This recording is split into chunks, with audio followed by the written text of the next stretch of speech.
RTD bright স্কুলের পক্ষ থেকে আজকে আমি আছি তোমাদের সঙ্গে। প্রথমেই আমার পরিচয়টা দিয়ে নেই। আমি হলাম মুক্তাদির ফাহিম, পড়ালেখা করছি বুয়েট ট্রিপলিতে, আর আমার কলেজ ছিল রংপুর ক্যাডেট কলেজ। আচ্ছা, তো আজকে আমরা যে চ্যাপ্টারটি পড়তে যাচ্ছি সেটি হলো তরঙ্গ ও শব্দ চ্যাপ্টারটির দ্বিতীয় পার্ট। তো এই দ্বিতীয় পার্টে আজকে আমরা কি কি পড়তে যাচ্ছি তো সেটা একটু তোমাদেরকে প্রথমেই দেখিয়ে নেই। তো আজকে বেসিক্যালি শব্দ নিয়ে আমরা পড়বো, কারণ ফার্স্ট পার্টে তো তরঙ্গটা আমরা আলোচনা করে ফেলছি।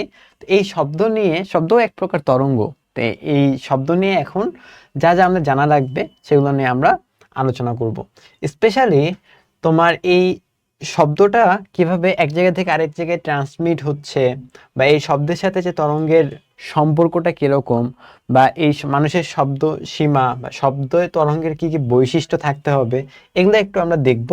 প্লাস শেষে এই শব্দ নিয়ে কয়েকটা আমরা ম্যাথ করব, যেন এই কনসেপ্টটা আমাদের ক্লিয়ার হয়ে যায়। তো আমরা আজকে আমাদের ক্লাসের দেরি না করে ক্লাসটা শুরু করে দেই। তো এটা কিন্তু আমাদের ক্লাসের দ্বিতীয় পার্ট। ফার্স্ট পার্টে আমরা তরঙ্গ পার্টটুকু খুব ভালো মতো আলোচনা করছি, সেটা ইউটিউবে আপলোড করা আছে, তোমরা দেখে নিতে পারো। তো আজকে আমরা করব পার্ট 2, এবং পার্ট 2তে আমরা আলোচনা করব পুরোটুকুই শব্দ নিয়ে। কি আলোচনা করব? আজকে আমাদের পুরো ক্লাসটাই হবে শব্দ নিয়ে। আচ্ছা, তো প্রথমেই দেখি যে এই শব্দ তো এক প্রকার তরঙ্গ, তাই না? শব্দ তো এক প্রকার তরঙ্গ, এবং কি ধরনের তরঙ্গ এটা? আমরা কিন্তু আগের ক্লাসে দেখছি যে তরঙ্গ কিন্তু দুই প্রকার হয়, একটা অনুদৈর্ঘ্য, একটা অনুপ্রস্থ। অনুদৈর্ঘ্য কোনটা? যেটা দৈর্ঘ্য বরাবরই সংকোচন প্রসারণ করে, এবং শব্দের যে বেগটা আছে সেটাও ওই দৈর্ঘ্যের বরাবরই হয়। মানে সংকোচন এবং প্রসারণের যে দিক, সেই দিক আর বেগের, শব্দের বেগের বা তরঙ্গের বেগের দিকটা সেম হতে হবে, তাহলে সেটাকে আমরা কি বলি? অনুদৈর্ঘ্য তরঙ্গ বলি। এবং শব্দ তরঙ্গটা কিন্তু সেভাবেই অ্যাডভান্স বা সামনে আগায়, সেভাবে এনার্জিটা সামনে নিয়ে যায়। এটা কিন্তু গত ক্লাসে পড়া। তো তাহলে এই শব্দ তরঙ্গটা এক প্রকার কি? শব্দ তরঙ্গটা কিন্তু এক প্রকারের অনুদৈর্ঘ্য তরঙ্গ, তাই না? এটা হলো অনুদৈর্ঘ্য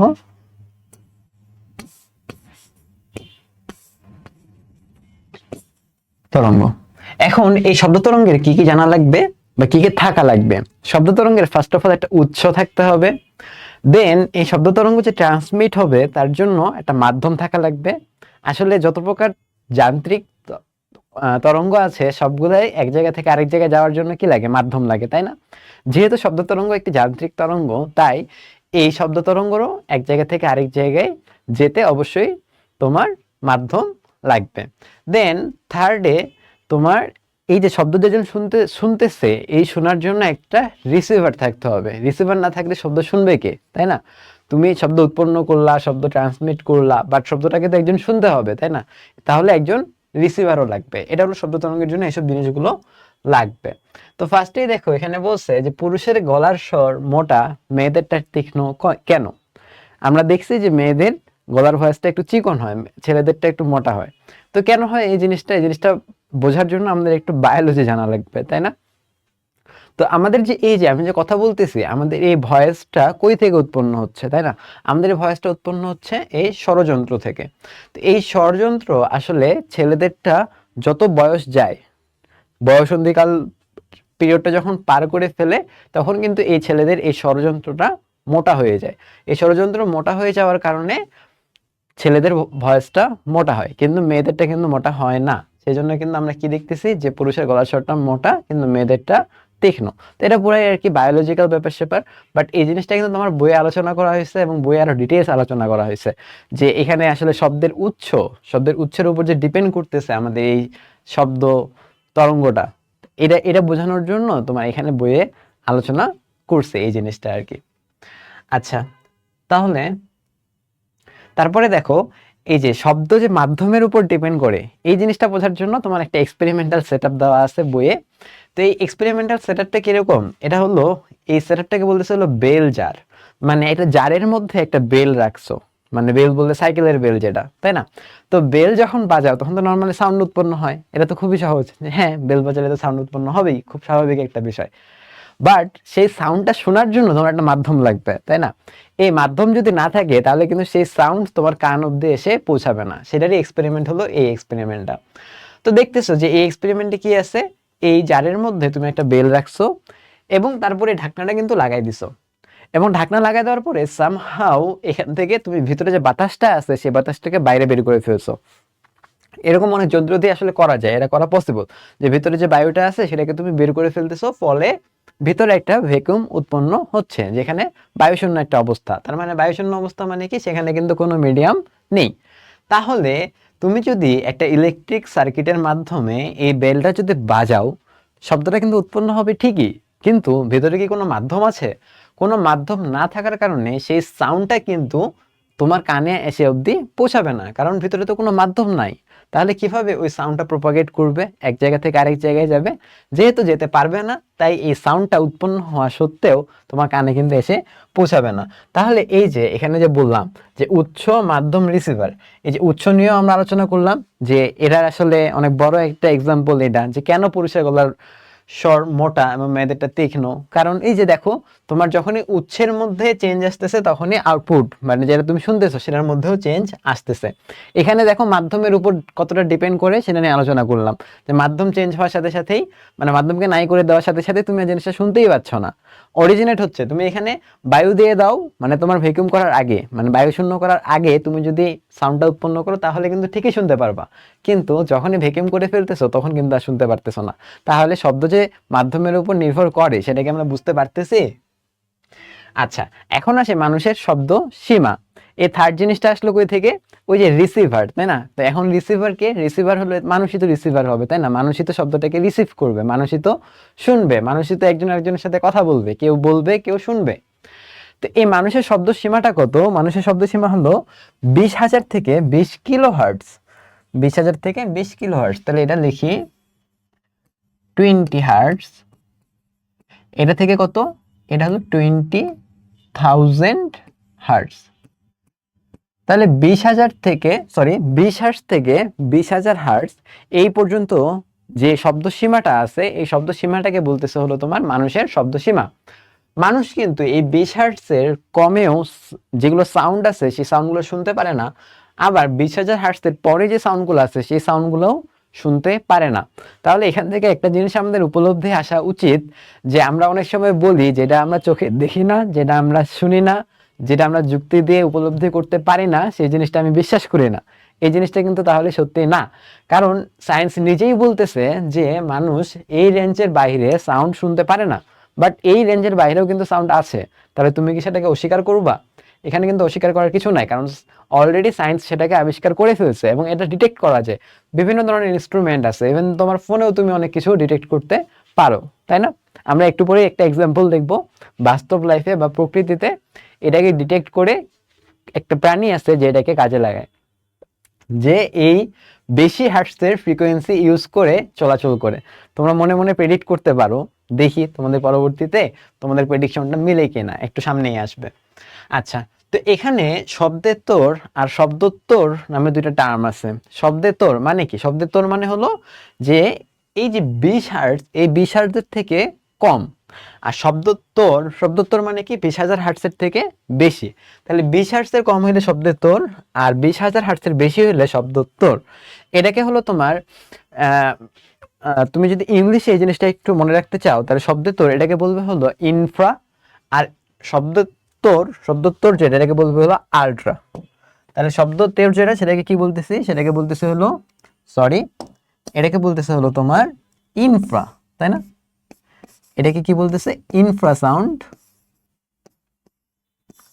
আর শব্দোত্তর যেটা সেটাকে বলতেছে হলো আল্ট্রাসাউন্ড। দুইটা কিন্তু ডিফারেন্ট জিনিস। বৈশিষ্ট্যটা কি? বৈশিষ্ট্যটা হলো মানুষের যে শব্দসীমা, সেই শব্দসীমার থেকে একটা হবে কম, একটা হবে বেশি। কোনটা কম? এই শব্দের তোর যেটা, এটা অবশ্যই হবে কি? এটা অবশ্যই হবে লেস দেন 20 হার্টস। আর শব্দোত্তর এটা কি? এটা হবে হলো অবশ্যই গ্রেটার দেন 20 কিলোহার্টজ, তাই না? আচ্ছা, হার্টজ কিসের ইউনিট বলো দেখি? হার্টজ কিন্তু কম্পাঙ্কের ইউনিট। এগুলো কিন্তু গত ক্লাসে খুব ভালো মতো পড়া হয়েছে, তাই না? তো এই শব্দসীমা আসলে কি, মানে জিনিসটা একটু বুঝতে পারতেছো কিনা, যে তোমার হার্টজ এই জিনিসটা তো পুরোপুরি পর্যায়কালের সাথে সম্পর্কিত, তাই না? কম্পাঙ্ক পুরোপুরি পর্যায়কালের সম্পর্কিত, কারণ পর্যায়কালের যে বিপরীত রাশি বা 1/, করলে যেটা হয় সেটাকে আমরা কম্পাঙ্ক বলতেছি। তাহলে বেসিক্যালি যে একটা ওয়েভ, এই ওয়েভটা কত দ্রুত তার পর্যায় চেঞ্জ করতেছে সেটার উপর ডিপেন্ড করতেছে মানুষের শব্দসীমা। সেটা যদি খুব বেশি তাড়াতাড়ি তোমার চেঞ্জ করে ফেলে তার পর্যায়টা, সেটাও আমরা শুনতে পারি না। আবার যদি খুব ধীরে করে, সেটাও আমরা শুনতে পারি না। একটা নির্দিষ্ট রেঞ্জের মাধ্যমে আমরা শুনতে পারতেছি। যদি এই নির্দিষ্ট রেঞ্জের মধ্যে এর কম্পাঙ্কটা পড়ে, তাহলে শুধুমাত্র সেই শব্দটাকে আমরা শুনতে পারতেছি। এবং সেই রেঞ্জটা কত, সীমাটা কত? সেই সীমাটা হলো 20 হার্টজ থেকে 20,000 হার্টজ। এবং শব্দেতর এবং শব্দোত্তর এই দুইটা টার্মও আমরা খুব ভালো মতো দেখলাম, কোনটাকে কি বলে সেটাও আমরা দেখলাম। এগুলোর এক্সাম্পল বইয়ে দেওয়া আছে, তোমরা দেখতে পারো। তার মধ্যে শব্দোত্তর যেটা বললাম আর কি, যে 20,000 হার্টজের থেকে বেশি কম্পাঙ্ক, এরকম যে জিনিসটা, মানে এরকম সাউন্ডকে কাজে লাগায় একটা প্রাণী চলাচল করে, সেটা কে করে এই জিনিসটা তোমাদেরকে আমি প্রেডিক্ট করতে বসছি, এটা একটু পরে সামনে দেখবো। এখন শব্দ তরঙ্গের বৈশিষ্ট্য, তো শব্দ তরঙ্গের কি কি বৈশিষ্ট্য? ফার্স্ট অফ অল, এটা যান্ত্রিক তরঙ্গ। কারণ আমরা কি দেখছি, যে যান্ত্রিক তরঙ্গ দুই প্রকার, তাই না? আচ্ছা, যান্ত্রিক তরঙ্গের যদি ক্লাসিফিকেশনে মানে ডেফিনেশনে চলে যাই, যান্ত্রিক তরঙ্গের ডেফিনেশন কি ছিল, যে যেই তরঙ্গের এক জায়গা থেকে আরেক জায়গায় এনার্জি প্রপাগেট করতে মিডিয়াম লাগবে, মাধ্যম লাগবে, সেটাকে আমরা বলছি হলো যান্ত্রিক তরঙ্গ। এবং শব্দ তরঙ্গের বেলায় আমরা কি দেখছি, এর কিন্তু অবশ্যই তিনটা জিনিস লাগতো, তার মধ্যে একটা উৎস, একটা মাধ্যম, আর থার্ডে ছিল একটা রিসিভার। তার মানে শব্দ তরঙ্গের কিন্তু মাধ্যম লাগে। তো যেহেতু শব্দ তরঙ্গের মাধ্যম লাগে, তাই শব্দ তরঙ্গ কিন্তু একটা যান্ত্রিক তরঙ্গ। এবং এর যে মাধ্যমটা লাগে, সেই মাধ্যমটা কিরকম মাধ্যম হতে হয়? স্থিতিস্থাপক মাধ্যম। স্থিতিস্থাপক মাধ্যম বলতে কি বোঝাচ্ছে, এই জিনিসটা দেখবা, এই জিনিসটা তোমরা সামনে আরো ভালো মতো পড়বা যখন হায়ার ক্লাসে উঠবা। স্থিতিস্থাপক বলে স্থিতিস্থাপকতা, এরকম অনেক ধরনের জিনিস আছে যেগুলো তোমরা 11-12 পড়বা। আপাতত অত বেশি দরকার নেই, জাস্ট এতটুকু বলি। এই যে দেখো না, রাবারকে দেখো টেনে দিলে কিন্তু সে আবার আগের পর্যায়ে চলে আসতেছে। তো এই জিনিসটা কেন, মানে কেন এই তার রাবারের কিন্তু স্থিতিস্থাপকতা আছে দেখেই সে কিন্তু তুমি টেনে লম্বা করলেও সে কিন্তু আগের স্থানে ফিরে আসতেছে। বুঝতে পারছি? এটাকে স্থিতিস্থাপকতা বলতেছে। জাস্ট এই টার্মটাকে এক্সপ্লেইন করলাম, আমি কিন্তু ডিটেইলসে কোনো কিছুই বলি নাই। এটা সামনে আসবে, সমস্যা নেই। দেন এই তরঙ্গটা কিরকম তরঙ্গ? এটা কিন্তু অবশ্যই অনুদৈর্ঘ্য তরঙ্গ। আচ্ছা, এটা লিখে দেই, এটা কি? এটা হলো তোমার অনুদৈর্ঘ্য তরঙ্গ, যেটা আমি একটু আগেই বলছি, তাই না? আমি তো ফার্স্ট স্লাইডেই বলছি যে এটা হলো অনুদৈর্ঘ্য তরঙ্গ। দেন কি বলতেছে, যে বেগ মাধ্যম নির্ভরশীল। তাহলে শব্দ যে তরঙ্গটা আছে, এই শব্দ তরঙ্গের যে বেগ, এই বেগটা কিন্তু মাধ্যমের উপর ডিপেন্ড করবে। যেমন এখানে আমি লিখে রাখছি ভিএস, ভিএল, ভিজি, তাই না?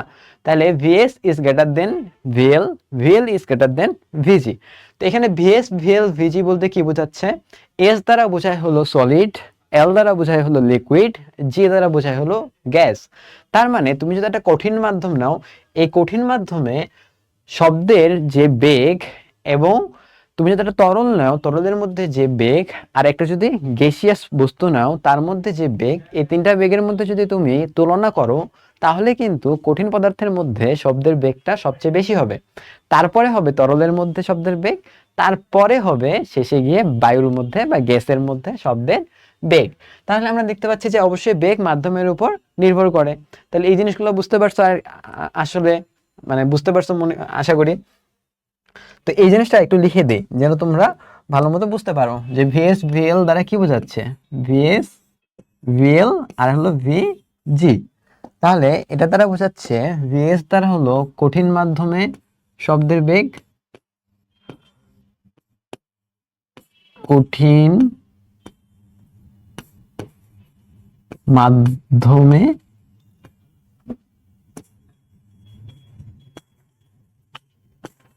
শব্দের বেগ। ভিএল দ্বারা বোঝাচ্ছে হলো তরল মাধ্যমে, তরল মাধ্যমে শব্দের বেগ। আর ভিজি দ্বারা বোঝাচ্ছে হলো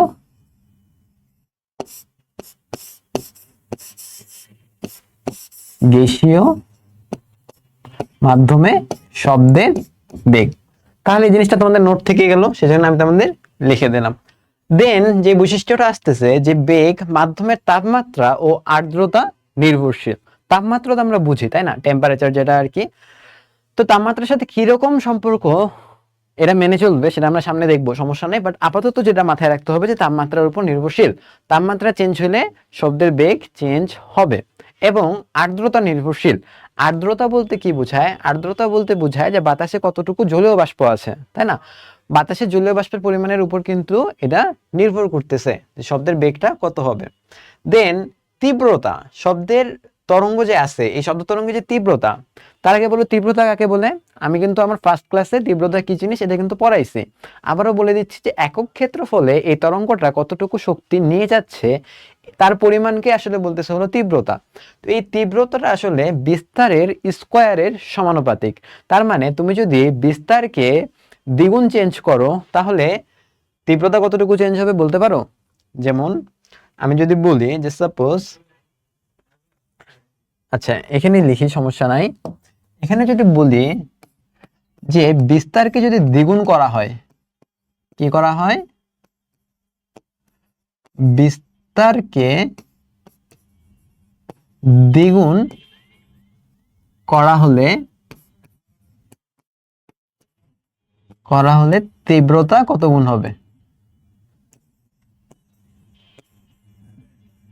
তীব্রতা কত গুণ হবে? সাপোজ তোমাকে আমি একটা কোশ্চেন করলাম, তাহলে এটার জন্য তুমি কিভাবে সলভ করবা? এটার জন্য সলভ করবা হলো তোমার এই তীব্রতাটা আসলে কিসের উপর ডিপেন্ড করে এবং কিভাবে ডিপেন্ড করে সেটা লাগবে। তীব্রতা ইজ প্রপোর্শনাল টু বিস্তার স্কয়ার। তাহলে এখান থেকে আমি কি বলতে পারি? এখান থেকে আমি বলতে পারি না তীব্রতাকে হলো প্রকাশ করা হয় আই দ্বারা, তাই না। ইন্টেন্সিটি ইজ প্রপোর্শনাল টু বিস্তারকে প্রকাশ করা হলো এ দ্বারা। এ বলতে বোঝা হলো অ্যামপ্লিটিউড এ স্কয়ার, তাই না। তাহলে আমি যদি এখন এখানে ম্যাথটা করি তাহলে I is proportional two A square. তাহলে এখান থেকে আমি কি লিখতে পারি যে I2 by I1 equal to কি হবে? A2 by A1 whole square. এই জিনিসটা আমি একবারে কিভাবে লিখতে পারি সেটা কিন্তু আমি বল চ্যাপ্টারে খুব ভালো মতো বুঝাইছি।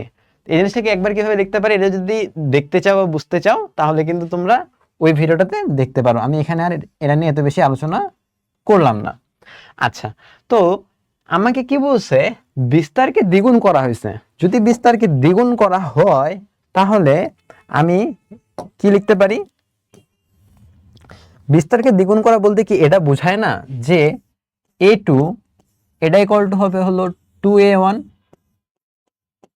এটাই তো বোঝায়, তাই না, যে আগের যে বিস্তার ছিল A1 সেটাকে দ্বিগুণ করা হয়েছে, 2A1 করা হয়েছে। তাহলে এখন তুমি যদি এখানে ভ্যালু বসাও তাহলে কি হবে জিনিসটা?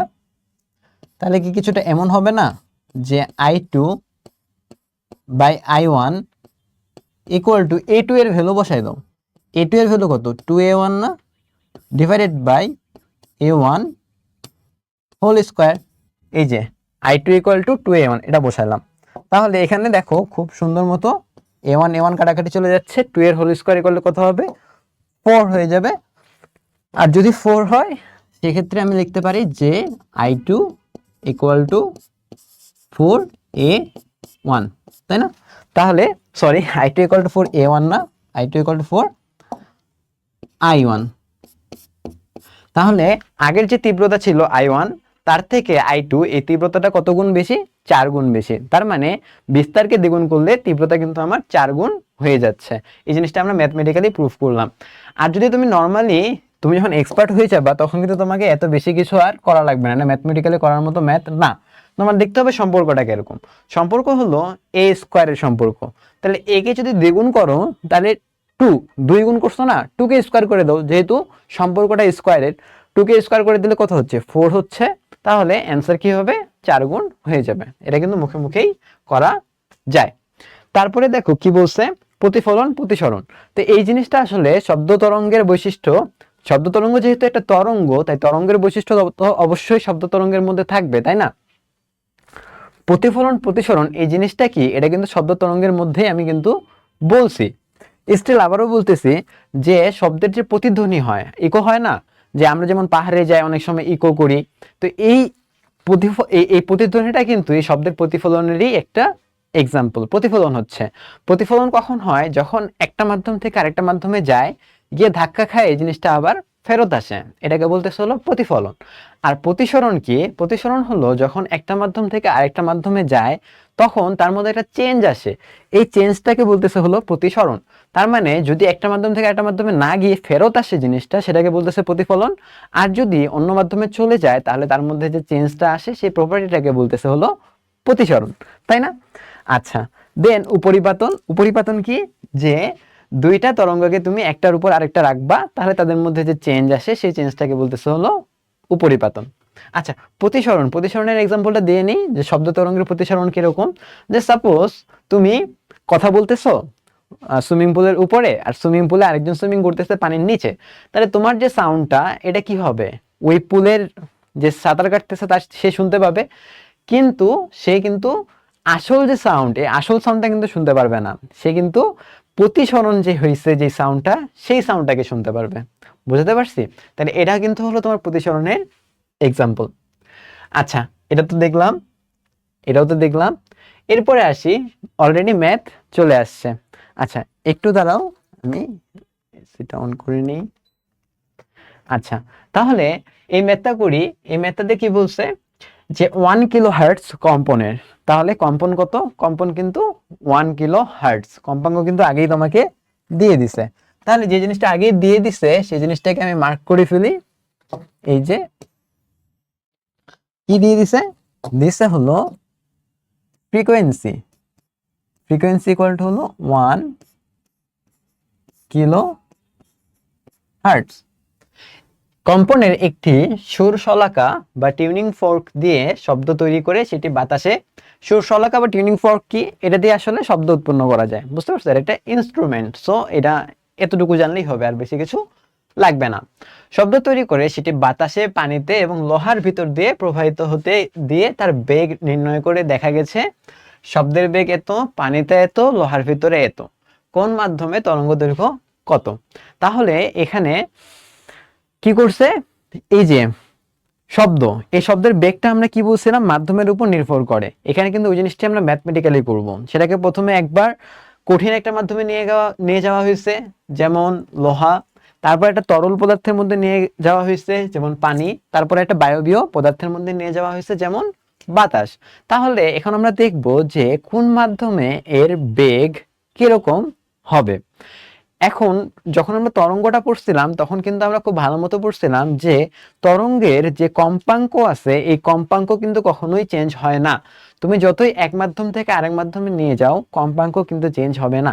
চেঞ্জ হবে কোনটা, চেঞ্জ হবে হলো তরঙ্গ দৈর্ঘ্য আর বেগ। তরঙ্গ দৈর্ঘ্য আর বেগ এই দুটা জিনিস চেঞ্জ হবে। তাহলে আমাকে কি বের করতে হবে, আমাকে বের করতে হবে যে কোন মাধ্যমে তরঙ্গ দৈর্ঘ্য কত। আমি সূত্র কি জানি বলো দেখি, আমি সূত্র জানি হলো কি, দেখছি আমরা ভি ইকুয়াল টু হলো এফ ল্যামডা, তাই না? আমাকে তো তরঙ্গ দৈর্ঘ্য বের করতে হবে, তাহলে তরঙ্গ দৈর্ঘ্য ইকুয়াল টু কত, lambda equal to V by F না? আর এফ কি, এফ কিন্তু সব জায়গায় সব মাধ্যমেই সেম, এফ কিন্তু এখানে লিখে দিচ্ছি আমি সব মাধ্যমে একই। বুঝতে পারছি? তাহলে যদি সব মাধ্যমে একই হয়ে থাকে তাহলে এই যে 1 কিলো হার্টজ যেই তোমার ফ্রিকোয়েন্সি বা কম্পাঙ্কটা দেওয়া আছে এটা কি চেঞ্জ হবে? এটা কিন্তু একদমই চেঞ্জ হবে না। তো যদি চেঞ্জ না হয় তাহলে এখন আমি সুন্দর মতো ম্যাথটা করে নেই, কারণ আমার কি কি ভ্যালু দেওয়া আছে সেগুলা লিখে ফেলি আমি। দেখো আমার ফার্স্ট অফ অল বাতাসে বেগ কত এটা দেওয়া আছে, তাহলে ভি অফ এ দ্বারা প্রকাশ করতেছি আমি, মানে ভেলোসিটি ইন এয়ার।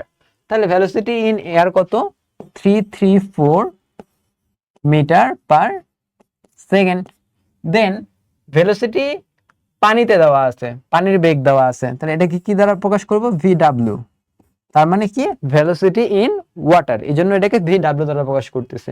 সেটা কত, সেটা হলো তোমার 1,4 0.93 মিটার পার সেকেন্ড। দেন বলছে লোহার ভিতরে, লোহা কি, লোহা আয়রন, তাই না? তাহলে এটাকে প্রকাশ করতেছিল ভি আই দ্বারা, ভেলোসিটি ইন আয়রন। সেটা কত বলছে হলো 5130 মিটার পার সেকেন্ড। এখন তাহলে আমরা ম্যাথে আসি। তোমাকে কোন মাধ্যমে তরঙ্গ দৈর্ঘ্য কত সেটা বের করতে হবে, তাই না? তাহলে কোন মাধ্যমে তরঙ্গ দৈর্ঘ্য কত হবে এটা আমরা এখানে করে ফেলি। যে সাপোজ ল্যামডা এ, ল্যামডা এ কি হবে, ভি এ বাই এফ হবে, তাই না? এই যে এই সূত্র থেকে লিখতেছি। ভি এ কত দেখো 334 ডিভাইডেড বাই এফ কত 1000 হার্টজ, তাই না? 1000 হার্টজ। তাহলে ভ্যালু কত আসলো, আমরা সুন্দর মতো ম্যাথটা করে ফেলি। আচ্ছা 1000 দিয়ে ভাগ দিলে তো এটা কত আসবে, 0.334 মিটার আসবে, তাই না? তাহলে বায়ুতে তরঙ্গ দৈর্ঘ্য কত হবে, 0.334 মিটার। পরবর্তীতে আমরা এটা কিসে করলাম, বায়ুতে করলাম, তাই না? আমাদের তো অন্যগুলোতেও লাগবে, তাহলে অন্যগুলোতে আমি দেখি আমরা যে সাপোজ এখন আমরা কোনটা বের করব, ল্যামডা ডাব্লিউ বের করব। তাহলে পানিতে কত তরঙ্গ দৈর্ঘ্য হবে, সেম। এখন তুমি কি করবা, পানির বেগটা নিবা ডিভাইডেড বাই কম্পাঙ্ক। তাহলে এটা হলো পানির বেগ ডিভাইডেড বাই কম্পাঙ্ক। ভিডব্লিউ কত 1493 ডিভাইডেড বাই ফ্রিকোয়েন্সি কত 1000। 1000 দিয়ে ভাগ দিলে কত হবে, ডান দিক থেকে 3 ঘর আগে দশমিক চলে আসবে, তাই না? তাহলে এটা হলো 1.493 মিটার, তাই না? তাহলে ল্যামডা ডাব্লিউ আমি বের করে ফেললাম। এখন আমার ফাইনালি আর একটাই বাকি আছে, সেটা কি, সেটা হলো ল্যামডা ইন আয়রন, লোহার মধ্যে। তাহলে কি করতে হবে, আয়রনের মধ্যে কত বেগ সেটা নেওয়া লাগবে ডিভাইডেড বাই ফ্রিকোয়েন্সি নেওয়া লাগবে, তাই না? আচ্ছা কালারটা চেঞ্জ করে ফেলি। তাহলে ভিআই কত 5, আচ্ছা এই কালারটা তো ইউজ করছি, তাহলে এটা অন্য কালার নেই, আমরা হলাম এই কালারটা নিই।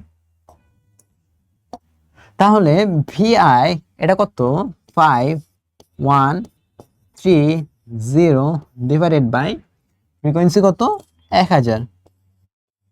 তাহলে এখানে কত আসতেছে, এখানে আসতেছে হলো 5.13 মিটার, তাই না? তাহলে যে জিনিসটা আমরা আগের দিনে দেখছিলাম যে বেগ, বেগ কোন মাধ্যমে সবচেয়ে বেশি হয়, বেগ কিন্তু এটা দেখো লোহার মধ্যে সবচেয়ে বেশি হয়েছে, যেটা আমরা একটু আগে পড়লাম যে তোমার কঠিন যে মাধ্যম আছে এই কঠিন মাধ্যমে কিন্তু সবচেয়ে বেশি বেগ হয়। তারপর কোন মাধ্যমে হয়, তারপর কিন্তু তরলের মধ্যে হয় 1493, তারপর কোন মাধ্যমে হয়, গ্যাসীয় মাধ্যমে হয়, যেটা বায়ুর মধ্যে হয়েছে। এবং এই বেগ আর এই ল্যামডা বা তরঙ্গ দৈর্ঘ্য এটা কিন্তু পরস্পর সমানুপাতিক। সেজন্য আমরা দেখছি যে কঠিন মাধ্যমে কিন্তু তরঙ্গ দৈর্ঘ্যটা সবচেয়ে বেশি হয়েছে, তারপর তরল মাধ্যমে, এবং তারপর আমার বায়বীয় বা গ্যাসীয় মাধ্যমে তরঙ্গ দৈর্ঘ্যটা আসছে। সবচেয়ে বেশি হয়েছে কঠিন মাধ্যমে, তারপর তরল, তারপর হয়েছে হলো গ্যাসীয় মাধ্যমে, তাই না? তাহলে এই ম্যাথটা আমরা কিন্তু করে ফেললাম। ম্যাথটা কি কঠিন ছিল, মোটেও না, কিন্তু ম্যাথটা কিন্তু সহজ ছিল, তাই না? আচ্ছা তারপরে আমরা যাই, আচ্ছা এটা একটু মিশে ফেলি। তারপরে দেখো কি বলছে, প্রতিধ্বনি। প্রতিধ্বনি কোনটা, প্রতিধ্বনি হলো যেটা হলো আমার সাউন্ড ইকো হচ্ছে, তাই না? তোমার এই যে দেখো এই সাউন্ডটা গেল, একটা কোনো কিছুতে ধাক্কা খাইলো, ধাক্কা খায় সেটা আবার ফেরত আসলো, এটাকে আমি বলতেছি হলো প্রতিধ্বনি। তো এই প্রতিধ্বনিটাকে আমরা একটা ম্যাথমেটিক্যাল অ্যানালাইসিস করতে চাচ্ছি। তো ম্যাথমেটিক্যাল যদি অ্যানালাইসিস করি, সাপোজ আমি একটা ওয়ার্ড শুনলাম, এই ওয়ার্ড শোনার সাথে সাথে আমার কানে আরেকটা ওয়ার্ড আসছে, আমি কিন্তু সেই ওয়ার্ডটা শুনতে পারবো না যদি সাথে সাথে আসে।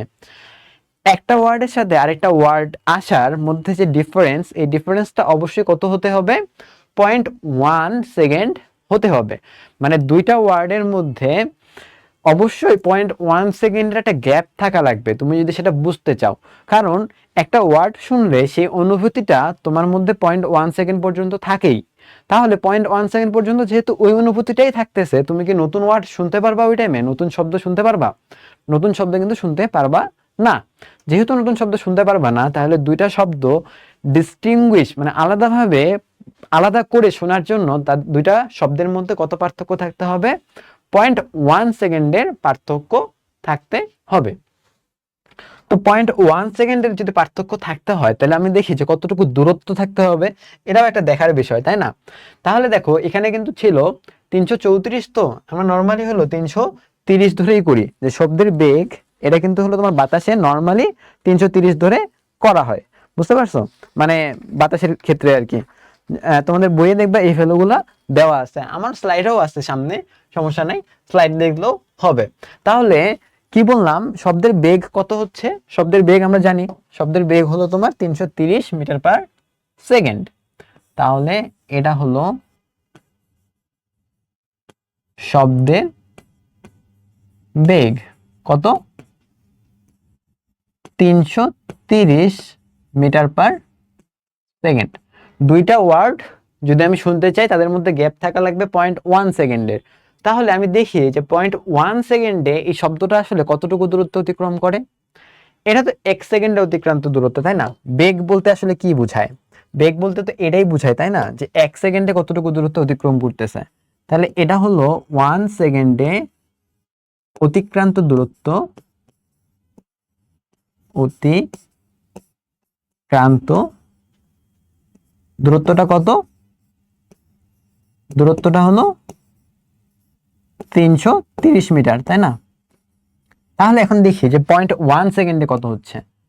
0.1 সেকেন্ডে অতিক্রান্ত দূরত্ব, এটা কি হবে? 330-এর সাথে 0.1 গুণ হয়ে যাবে, তাই না? 330 ইন্টু 0.1 মিটার। তাহলে এখান থেকে আসবে হলো 33 মিটার। তাহলে আমি যদি প্রতিধ্বনি শুনতে চাই, আসলে যদি প্রতিধ্বনি শুনতে চাই, তাহলে কি করতে হবে? অবশ্যই এই 33 মিটারের দূরত্ব এট লিস্ট থাকা লাগবে। তুমি যদি 33 মিটারের দূরত্ব যদি না থাকে, তার আগেই যদি এই শব্দটাকে বাধাই ফেলো, তাহলে কিন্তু তুমি এই সাউন্ডটা শুনতে পারবা না। তো এই 33 মিটার দূরত্ব এটা আসলে কিভাবে মেনটেন করবা? দেখো, সাপোজ এখানে তোমার একটা পাহাড় আছে, সাপোজ আর কি, যে এখানে একটা পাহাড় আছে, তাই না?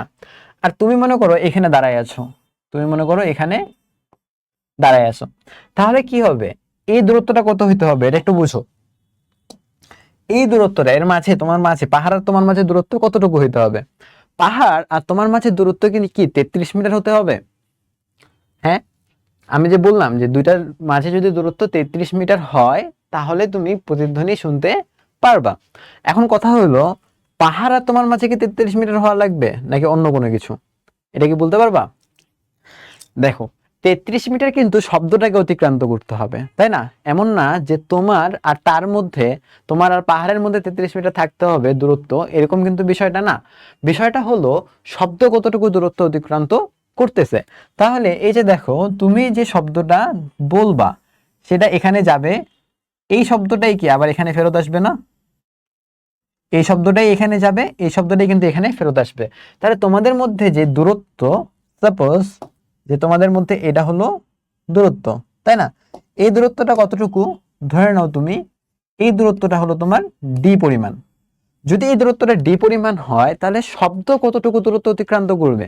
শব্দ তো এই ডি দূরত্বটা একবার যাবে, আবার এই ডি দূরত্বটা একবার আসবে, তাহলে শব্দ কত অতিক্রান্ত দূরত্ব করবে? শব্দ হলো অতিক্রান্ত করবে 2D পরিমাণ ডিস্টেন্স, তাই না? এই 2D পরিমাণ ডিস্টেন্স কিন্তু হইতে হবে 33 মিটার। বুঝতে পারছি কি? 2D পরিমাণ দূরত্বটা হইতে হবে হলো 33 মিটার।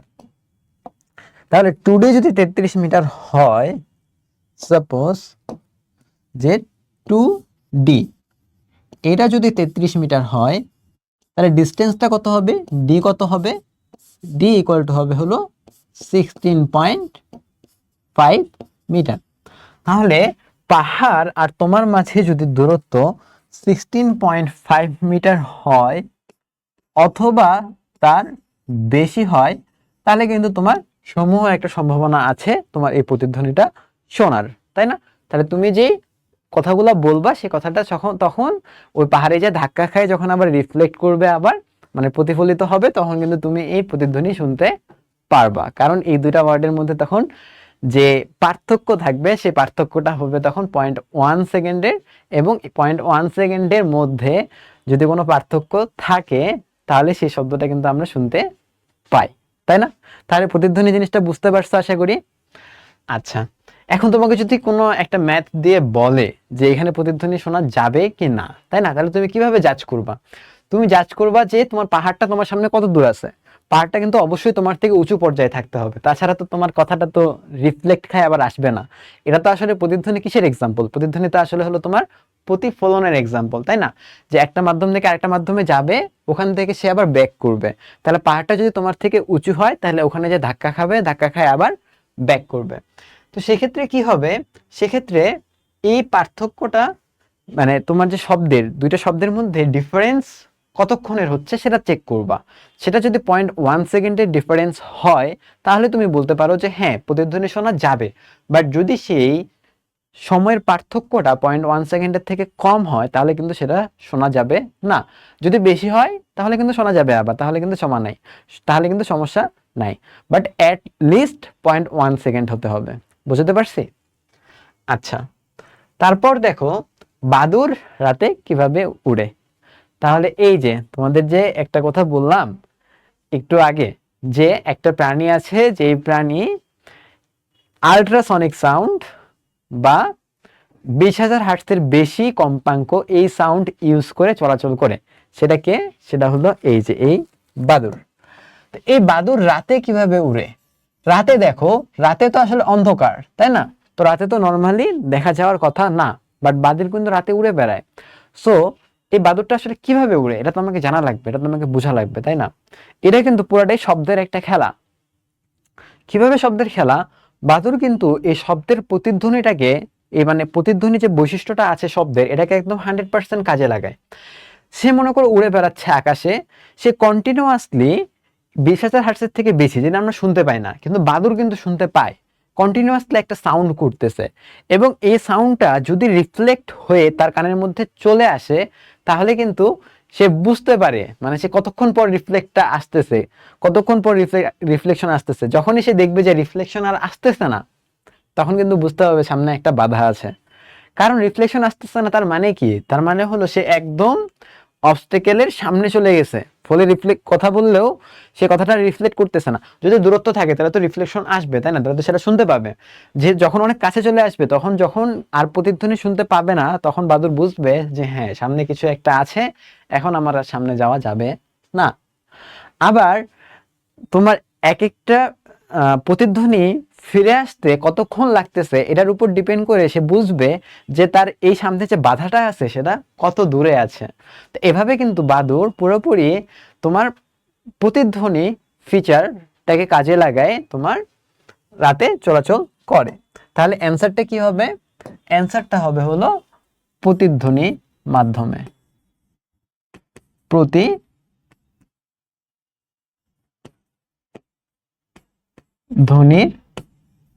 মাধ্যমে। এখন প্রতিধ্বনির মাধ্যমে ভালো কথা, কিন্তু সেটা আমরা শুনতে পাই না কেন? কারণ আমাদের লিমিট কি? আমাদের লিমিট হলো 20,000 হার্টজ, তাই না? বাট এখানে বাদুড়ের যে শব্দটা আছে, বাদুড়ের শব্দের কম্পাঙ্ক কত হয়? 20,000 হার্টজের থেকে বেশি হয়। বাদুড়ের শব্দটা greater than 20 kilo hertz. Kilo মানে তো হাজার, তাই না? এটা তো জানো তোমরা সবাই আশা করি। তো 20 কিলো হার্টজ এই 20,000 থেকে বেশি হয় দেখে মানুষ কিন্তু আর সেটা শুনতে পায় না, বাট বাদুড় কিন্তু সেটা ঠিকই শুনতে পাচ্ছে, এবং সেটাকে কাজে লাগাই কিন্তু সে উড়ে বেড়াচ্ছে রাতের বেলাও, যেটাতে অন্ধকারে দেখা যাওয়ার কথা না, স্টিল স্টিল সে কিন্তু উড়ে বেড়াচ্ছে। তাহলে 20 কিলো হার্টজের থেকে বেশি যেসব কম্পাঙ্ক সেসব সাউন্ডকে কি বলে? আল্ট্রাসনিক সাউন্ড বলে, তাই না? এই জিনিসটাও কিন্তু লিখে দিলাম তোমাদের জন্য। আচ্ছা, তারপর দেখো যে সাপোজ এই বাদুড় ওড়ার সময় আল্ট্রাসনিক সাউন্ড ইউজ না করে যদি ইনফ্রাসাউন্ড শব্দ তৈরি করত, তাহলে কি কোনো প্রবলেম হইতো? এই জিনিসটা একটু বোঝা লাগবে। মানে আমি তো বললাম যে সেটা আমরা শুনতে পাই না, কারণ বাদুড় কিন্তু আল্ট্রাসনিক সাউন্ড ইউজ করে। তো যদি আল্ট্রাসনিক সাউন্ডের বদলে ইনফ্রাসনিক সাউন্ড ইউজ করে তাহলে কি কোনো সমস্যা হইতো কি না, সেই জিনিসটার অ্যান্সারটা একটু আমরা দেখে নিই। ফার্স্ট অফ অল সমস্যা অবশ্যই হইতো। কি কি সমস্যা হইতো? ফার্স্টেই কম রেজলিউশন হইতো। কম রেজলিউশন বলতে কি বোঝাচ্ছে? যে দূরত্ব ও অবজেক্ট শনাক্ত করতে কিন্তু অস্পষ্টতা আসতো, যে সামনে তোমার কতটুকু দূরত্ব আছে, অবজেক্টটা ঠিক মতো মানে আইডেন্টিফাই করতে পারতেছো কিনা, এই জিনিসটা কিন্তু স্পেসিফিক ভাবে বা স্পষ্ট ভাবে করা পসিবল হতো না। কেন এমন হইতো? কারণ ইনফ্রাসাউন্ডের তরঙ্গ দৈর্ঘ্য কিন্তু অনেক বড় হয়। তাই ছোট ছোট যেগুলা বস্তু আছে যেমন পোকামাকড় বা পাতার মতো বাধা, এগুলা হলো তোমার ঠিক মতো শনাক্ত করা যায় না। ফলে কি হইতো? বাদুড় কিন্তু খাবার খুঁজতে যায়, বিভিন্ন ধরনের প্রবলেম ফেস করতো। সেকেন্ড যে প্রবলেমটা আসছে সেটা হলো এর প্রতিফলন। এর প্রতিফলনটা কিন্তু অনেক কম। আমরা তো প্রতিধ্বনি বেসিক্যালি কি দেখতেছি, এটা তো হলো তোমার পুরোপুরি প্রতিফলনেরই আউটকাম, তাই না? তো প্রতিফলনের আউটকামের ফলে ইনফ্রাসাউন্ড ধীর গতিতে প্রতিফলিত হয়। ধীর গতিতে প্রতিফলিত হওয়ার কারণে দেখা যাচ্ছে যে খুব দ্রুত গতিতে উড়ন্ত বাদুড়ের পক্ষে সেটা ব্যবহার করে বাধা শনাক্ত করা কঠিন হতো। তো সেই জন্য কি হতো? সংঘর্ষের সম্ভাবনা কিন্তু অনেক বেড়ে যেত। এই জন্য তোমার ধীর প্রতিফলন হওয়ার কারণে এখানে কিন্তু আমরা ইনফ্রাসাউন্ড ইউজ না করে অবশ্যই আল্ট্রাসাউন্ড ইউজ করাটাই যৌক্তিক। তারপরে আমাদের যে নেক্সট প্রবলেম, 3 নম্বর প্রবলেম, সেটা হলো কম দিক নির্দেশনা বা লো ডিরেকশনালিটি। তো দিক নির্দেশনা বলতে কি বোঝাচ্ছে? যে ইনফ্রাসাউন্ডটা কিন্তু চারদিকে ছড়ায় পড়ে, একটা নির্দিষ্ট দিক থেকে আসতেছে কিনা এটা আসলে জাজ করা পসিবল হয় না তুমি যদি ইনফ্রাসাউন্ড ইউজ করো। সেই জন্য এটার জন্য এটাও কিন্তু একটা বড় একটা প্রবলেম, যে তুমি মনে হচ্ছে যে সব দিক থেকেই সাউন্ড আসতেছে, তাহলে তো বাদুড় বুঝতে পারবে না যে আসলে কোন দিকে অবস্টেকলটা আছে বা আমার কোন দিকে যাওয়া উচিত। তো এই জন্য কিন্তু বাদুড় সঠিকভাবে লক্ষ্য নির্ধারণ করতে পারতো না যদি সে ইনফ্রা সাউন্ডটা ইউজ করতো।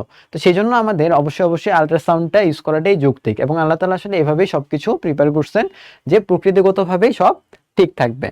দেন কি উৎপাদন ও গ্রহণে সমস্যা। তো উৎপাদন ও গ্রহণের সমস্যা এই জিনিসটা বলতে কি বোঝাচ্ছে? যে বাদুড়ের যে ছোট শরীর, এর তো আসলে বেশি বড় হয় না, এটা তো ছোট শরীর, তাই না? এ কিন্তু ইনফ্রাসাউন্ড উৎপাদন ও ধারণ, এ তো দুটাই করতে হবে, তাই না? একে তো ফার্স্ট অফ অল ইনফ্রাসাউন্ড উৎপাদন করতে হবে, আবার সেকেন্ডলি কি করতে হবে? এই ইনফ্রাসাউন্ড যে ইকো হয়ে আসবে এটাকে তো আবার তাকে শুনতে হবে।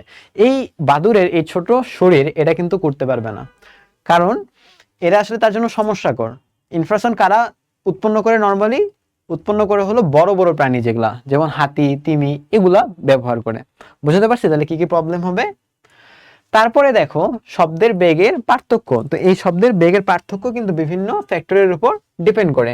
কি কি পার্থক্যের উপর, কি কি ফ্যাক্টরের উপর ডিপেন্ড করে? ফার্স্ট অফ অল টেম্পারেচারের উপর ডিপেন্ড করে, তাপমাত্রা। তাপমাত্রার সাথে এই বেগটা হলো স্কোয়ার রুটের সমানুপাতিক। মানে তুমি যদি তাপমাত্রাকে বর্গমূল করো তাহলে শব্দের বেগের সাথে সমানুপাতিক হবে সেটা। আর আরো একটা পয়েন্ট হলো পি। পি কি? পি দ্বারা বোঝাচ্ছে হলো চাপ।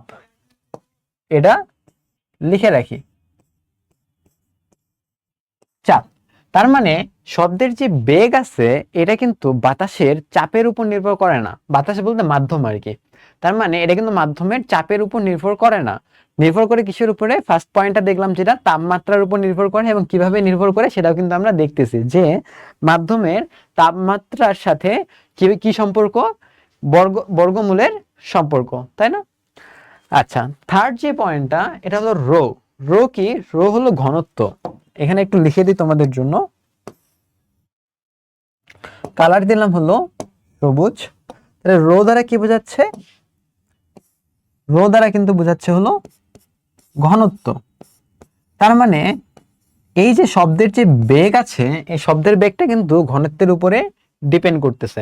এবং সম্পর্কটা কিরকম? সম্পর্কটা হলো 1/√রো আকারে।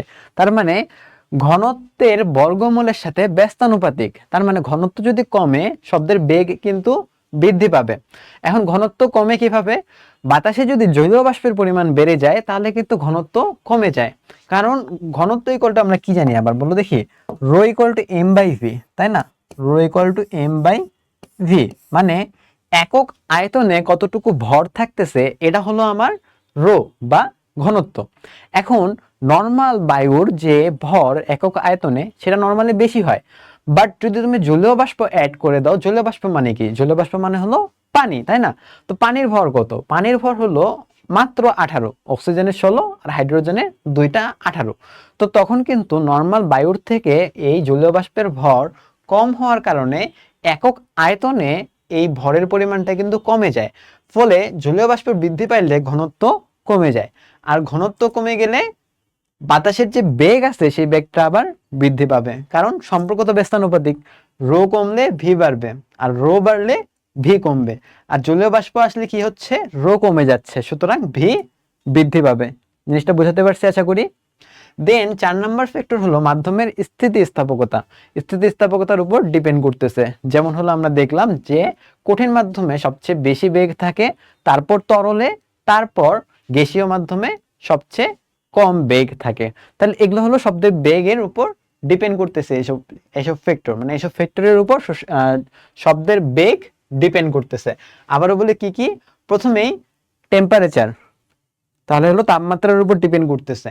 চাপের উপর ডিপেন্ড করতেছে না। তারপর ঘনত্বের উপর ডিপেন্ড করতেছে। ঘনত্ব বেসিক্যালি কার দ্বারা এফেক্টেড হচ্ছে? মানে কার দ্বারা এফেক্টেড হচ্ছে? এটা হলো জলীয় বাষ্পের দ্বারা এফেক্টেড হচ্ছে। জলীয় বাষ্পের পরিমাণের উপরে বাতাসের ঘনত্বটা কম বেশি হচ্ছে। এবং লাস্ট পয়েন্ট যেটা মাধ্যমের স্থিতিস্থাপকতা, এই 4টা পয়েন্টের উপর শব্দের বেগটা আসলে ডিপেন্ড করতেছে। তার মধ্যে একটার উপর আসলে ডিপেন্ড করতেছে না, বাট স্টিল এটা তোমাদের বইয়ে একটা পয়েন্ট আকারে আছে, সেজন্য কিন্তু আমি এখানে মেনশন করলাম। আচ্ছা, কোন মাধ্যমে এই শব্দের বেগটা কিরকম এটার জন্য একটা ছক দেওয়া আছে। তো এখান থেকে তোমাদের মনে হইতে পারে যে এগুলা কি আসলে সব মুখস্থ করতে হবে? মোটেও না, এগুলা কিন্তু সব মুখস্থ করতে হবে না। শুধু বাতাসেরটা মুখস্থ করবা, আর হলো এই পানিটা মুখস্থ করবা। এই দুটাই ইম্পর্টেন্ট। বাকি যেগুলো আছে এগুলো মুখস্থ করার দরকার নাই। বাতাসেরটা হলো 330 মিটার পার সেকেন্ড, আর পানিরটা হলো 1493 মিটার পার সেকেন্ড। যদি তোমাদেরকে কখনো ম্যাথ দিয়ে দেয় তাহলে কিন্তু অবশ্যই এই ভ্যালুগুলো দিয়ে দিবে, সো এটা নিয়ে বেশি ওরিড হওয়ার কিছু নাই। আচ্ছা, তারপরে দেখো এখানে একটা এক্সপেরিমেন্ট দিছে। এক্সপেরিমেন্টটা বোঝার জন্য যে জিনিসটা আসলে সত্যি কি না। এই জিনিসটা তোমরা অনেকেই করছো, স্পেশালি শয়তানি করে। ছেলেরা তো এসব করাই উচিত, মানে করে আর কি, উচিত অনুচিত এই বিষয়ে যাব না, বাট নর্মালি করে। আমরাও করছি, তোমরাও করছো আশা করি। যে একজন বেঞ্চে যখন একটা ফ্রেন্ড ঘুমাচ্ছে তখন বেঞ্চে যে টক টক করছো না, তো এই টাইমে যে ঘুমায় তার কেমন লাগে? অনেক জোরে সাউন্ড হয় না? তুমি যখন ডেস্কে মাথায় রাখে আসো বা টেবিলের মধ্যে মাথা রেখে আসো, ওই টেবিলের মধ্যে যদি টক টক করো অনেক জোরে সাউন্ড শুনতে পাও না? কেন এই অনেক জোরে সাউন্ড শুনতে পারো? কারণ এই শব্দটা যে উৎপন্ন হচ্ছে, এই শব্দটা কিন্তু ট্রান্সমিট বা এক জায়গা থেকে আরেক জায়গায় যাচ্ছে কোন মাধ্যমের মধ্য দিয়ে? যাচ্ছে কিন্তু কঠিন পদার্থের মধ্য দিয়ে। কারণ ওই যে বেগ, তোমার হলো বেঞ্চটা আছে না, এই বেঞ্চি বা টেবিল, এটার মধ্য দিয়ে এই তরঙ্গটা যাচ্ছে, শব্দ তরঙ্গটা। ফলে আমরা কি জানি যে কঠিন মাধ্যমে কিন্তু শব্দের বেগ অনেক বেশি হয়। শব্দের বেগ বেশি হওয়ার কারণে কম, শব্দের বেগ বেশি হওয়ার কারণে কি হচ্ছে? তুমি বেশি জোরে সাউন্ডটা শুনতে পারতেছো। বুঝতে পারছি? এই যে দেখো, এই কথাটাই বলছে এখানে। একটি টেবিলের এক মাথায় একজন কান লাগিয়ে রাখো, আরেকজনকে বলো টেবিলের অন্য মাথায় হালকা ঠোকা দিতে। ঠোকা শব্দটি তুমি স্পষ্ট শুনতে পাবে, কারণ কঠিন পদার্থ বাতাস থেকে অনেক ভালো শব্দের মাধ্যম, তাই না? এই জিনিসটা তো আমরা দেখলাম। আচ্ছা, তারপরে দেখো এখানে একটা ম্যাথ দিয়ে দিছে। ম্যাথটা কি? যে কোনো জায়গায় শীতকালে তাপমাত্রা 10 ডিগ্রি সেলসিয়াস এবং শব্দের বেগ 332 মিটার পার সেকেন্ড। গ্রীষ্মকালে তাপমাত্রা বেড়ে 30 ডিগ্রি সেলসিয়াস হলে শব্দের বেগ কত? শব্দের বেগ কত হবে এটা তো আমাদের বের করতে হবে, তাই না? তাহলে চলো এই ম্যাথটা করি। তাহলে দেখো এখানে কি বলছে, তোমার তাপমাত্রার সাথে বেগের যে সম্পর্কটা এটাকে কাজে লাগাইতে হবে, তাই না? তাহলে তাপমাত্রার বেগের মধ্যে সম্পর্ক কি? V is proportional to root T. তাহলে এটাকে আমরা কাজে লাগাবো। তাহলে এখানে দেখো সম্পর্কটা কি? V is proportional to root T. তাহলে যদি V is proportional to root T হয়, তাহলে এখান থেকে আমি কি লিখতে পারি? দেখো ডিরেক্টলি লিখতে পারি v1 বাই v2। মানে একটা একটা নিলাম v1, একটা নিলাম v2। তাহলে এখানেও কি করতে হবে? একটা নাও রুট ওভার t1 আর আরেকটা কি নাও রুট ওভার t2, তাই না? এরকম সম্পর্ক কিন্তু আমরা প্রপোর্শনালিটি থেকে বের করে আনতে পারি। এখন এখানে কিন্তু একটা জিনিস ইম্পর্টেন্ট, যে এই যে এই টি কি বলো দেখি, যে এটা কি তোমার সেলসিয়াস ডিগ্রি সেলসিয়াস ইউজ করতে পারবো আমি? কি মনে হয় তোমাদের? যখনই তোমরা ক্যাপিটাল টি দেখবা, এই ক্যাপিটাল টি মানে কিন্তু সব সময়, ক্যাপিটাল টি মানে হলো সব সময় কেলভিন টেম্পারেচারে, বুঝতে পারছি কি, সব সময় কেলভিন টেম্পারেচারে ইউজ করতে হবে। তাহলে তুমি যদি এখানে সেলসিয়াস ডিগ্রি সেলসিয়াস ইউজ করো তাহলে কিন্তু তোমার ম্যাথ পুরাটাই ভুল হয়ে যাবে, কারণ এখানে কেলভিন ডিগ্রি ইউজ করতে হবে। তাহলে এখন এখানে দেওয়া তো আছে 10 ডিগ্রি সেলসিয়াসে, এটাকে তাহলে কি করতে হবে, কেলভিনে রূপান্তর করতে হবে। এখন কেলভিনে রূপান্তর করতে পারি কিভাবে? শীতকালে তাপমাত্রা যদি 10 ডিগ্রি সেলসিয়াস হয়, আমরা জানি যে ডিগ্রি সেলসিয়াস থেকে কেলভিনে যাওয়ার উপায় হলো কেলভিন ইকুয়াল টু সবসময় ডিগ্রি সেলসিয়াসের সাথে +273 করলেই কিন্তু কেলভিন হয়ে যায়। তাহলে 10 ডিগ্রি সেলসিয়াস এটা কত হবে?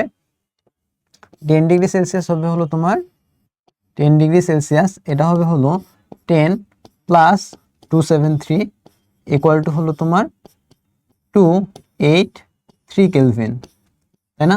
তাহলে কত কেলভিন হলো? 283 কেলভিন। দেন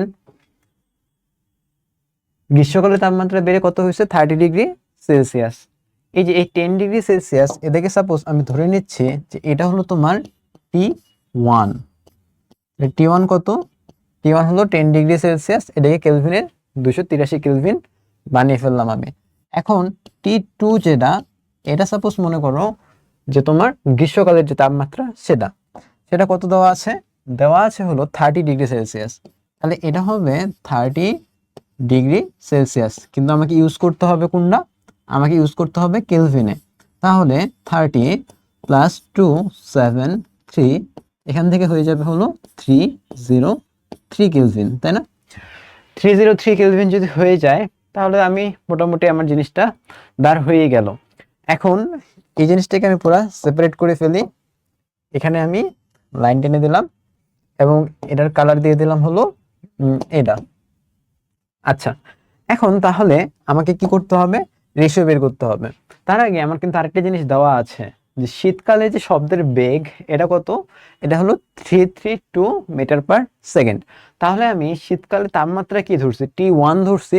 তাহলে ওয়ান যে কন্ডিশনটা হলো, এই ওয়ান কন্ডিশনটা কিসের জন্য? শীতকালের জন্য। তাহলে এখানে V1 নাকি V2 কোনটা 332 মিটার/সেকেন্ড হবে বলো দেখি? যেহেতু ওয়ানকে আমরা শীতকাল ধরছি, সুতরাং এটা যেহেতু শীতকালের বেগ, তাহলে অবশ্যই V1টা কত হবে? V1টা হবে হলো 332 মিটার/সেকেন্ড। তাহলে এটা কি আছে?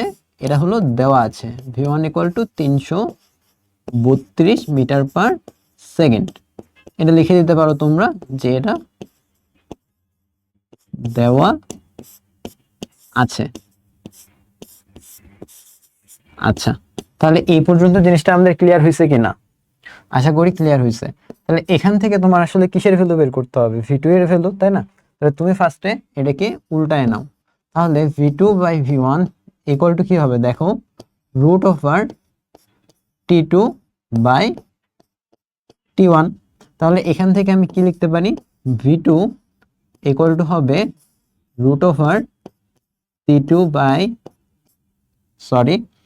এখানে আচ্ছা, প্রথমে V2 এর জায়গায় V1টা লিখে ফেলি।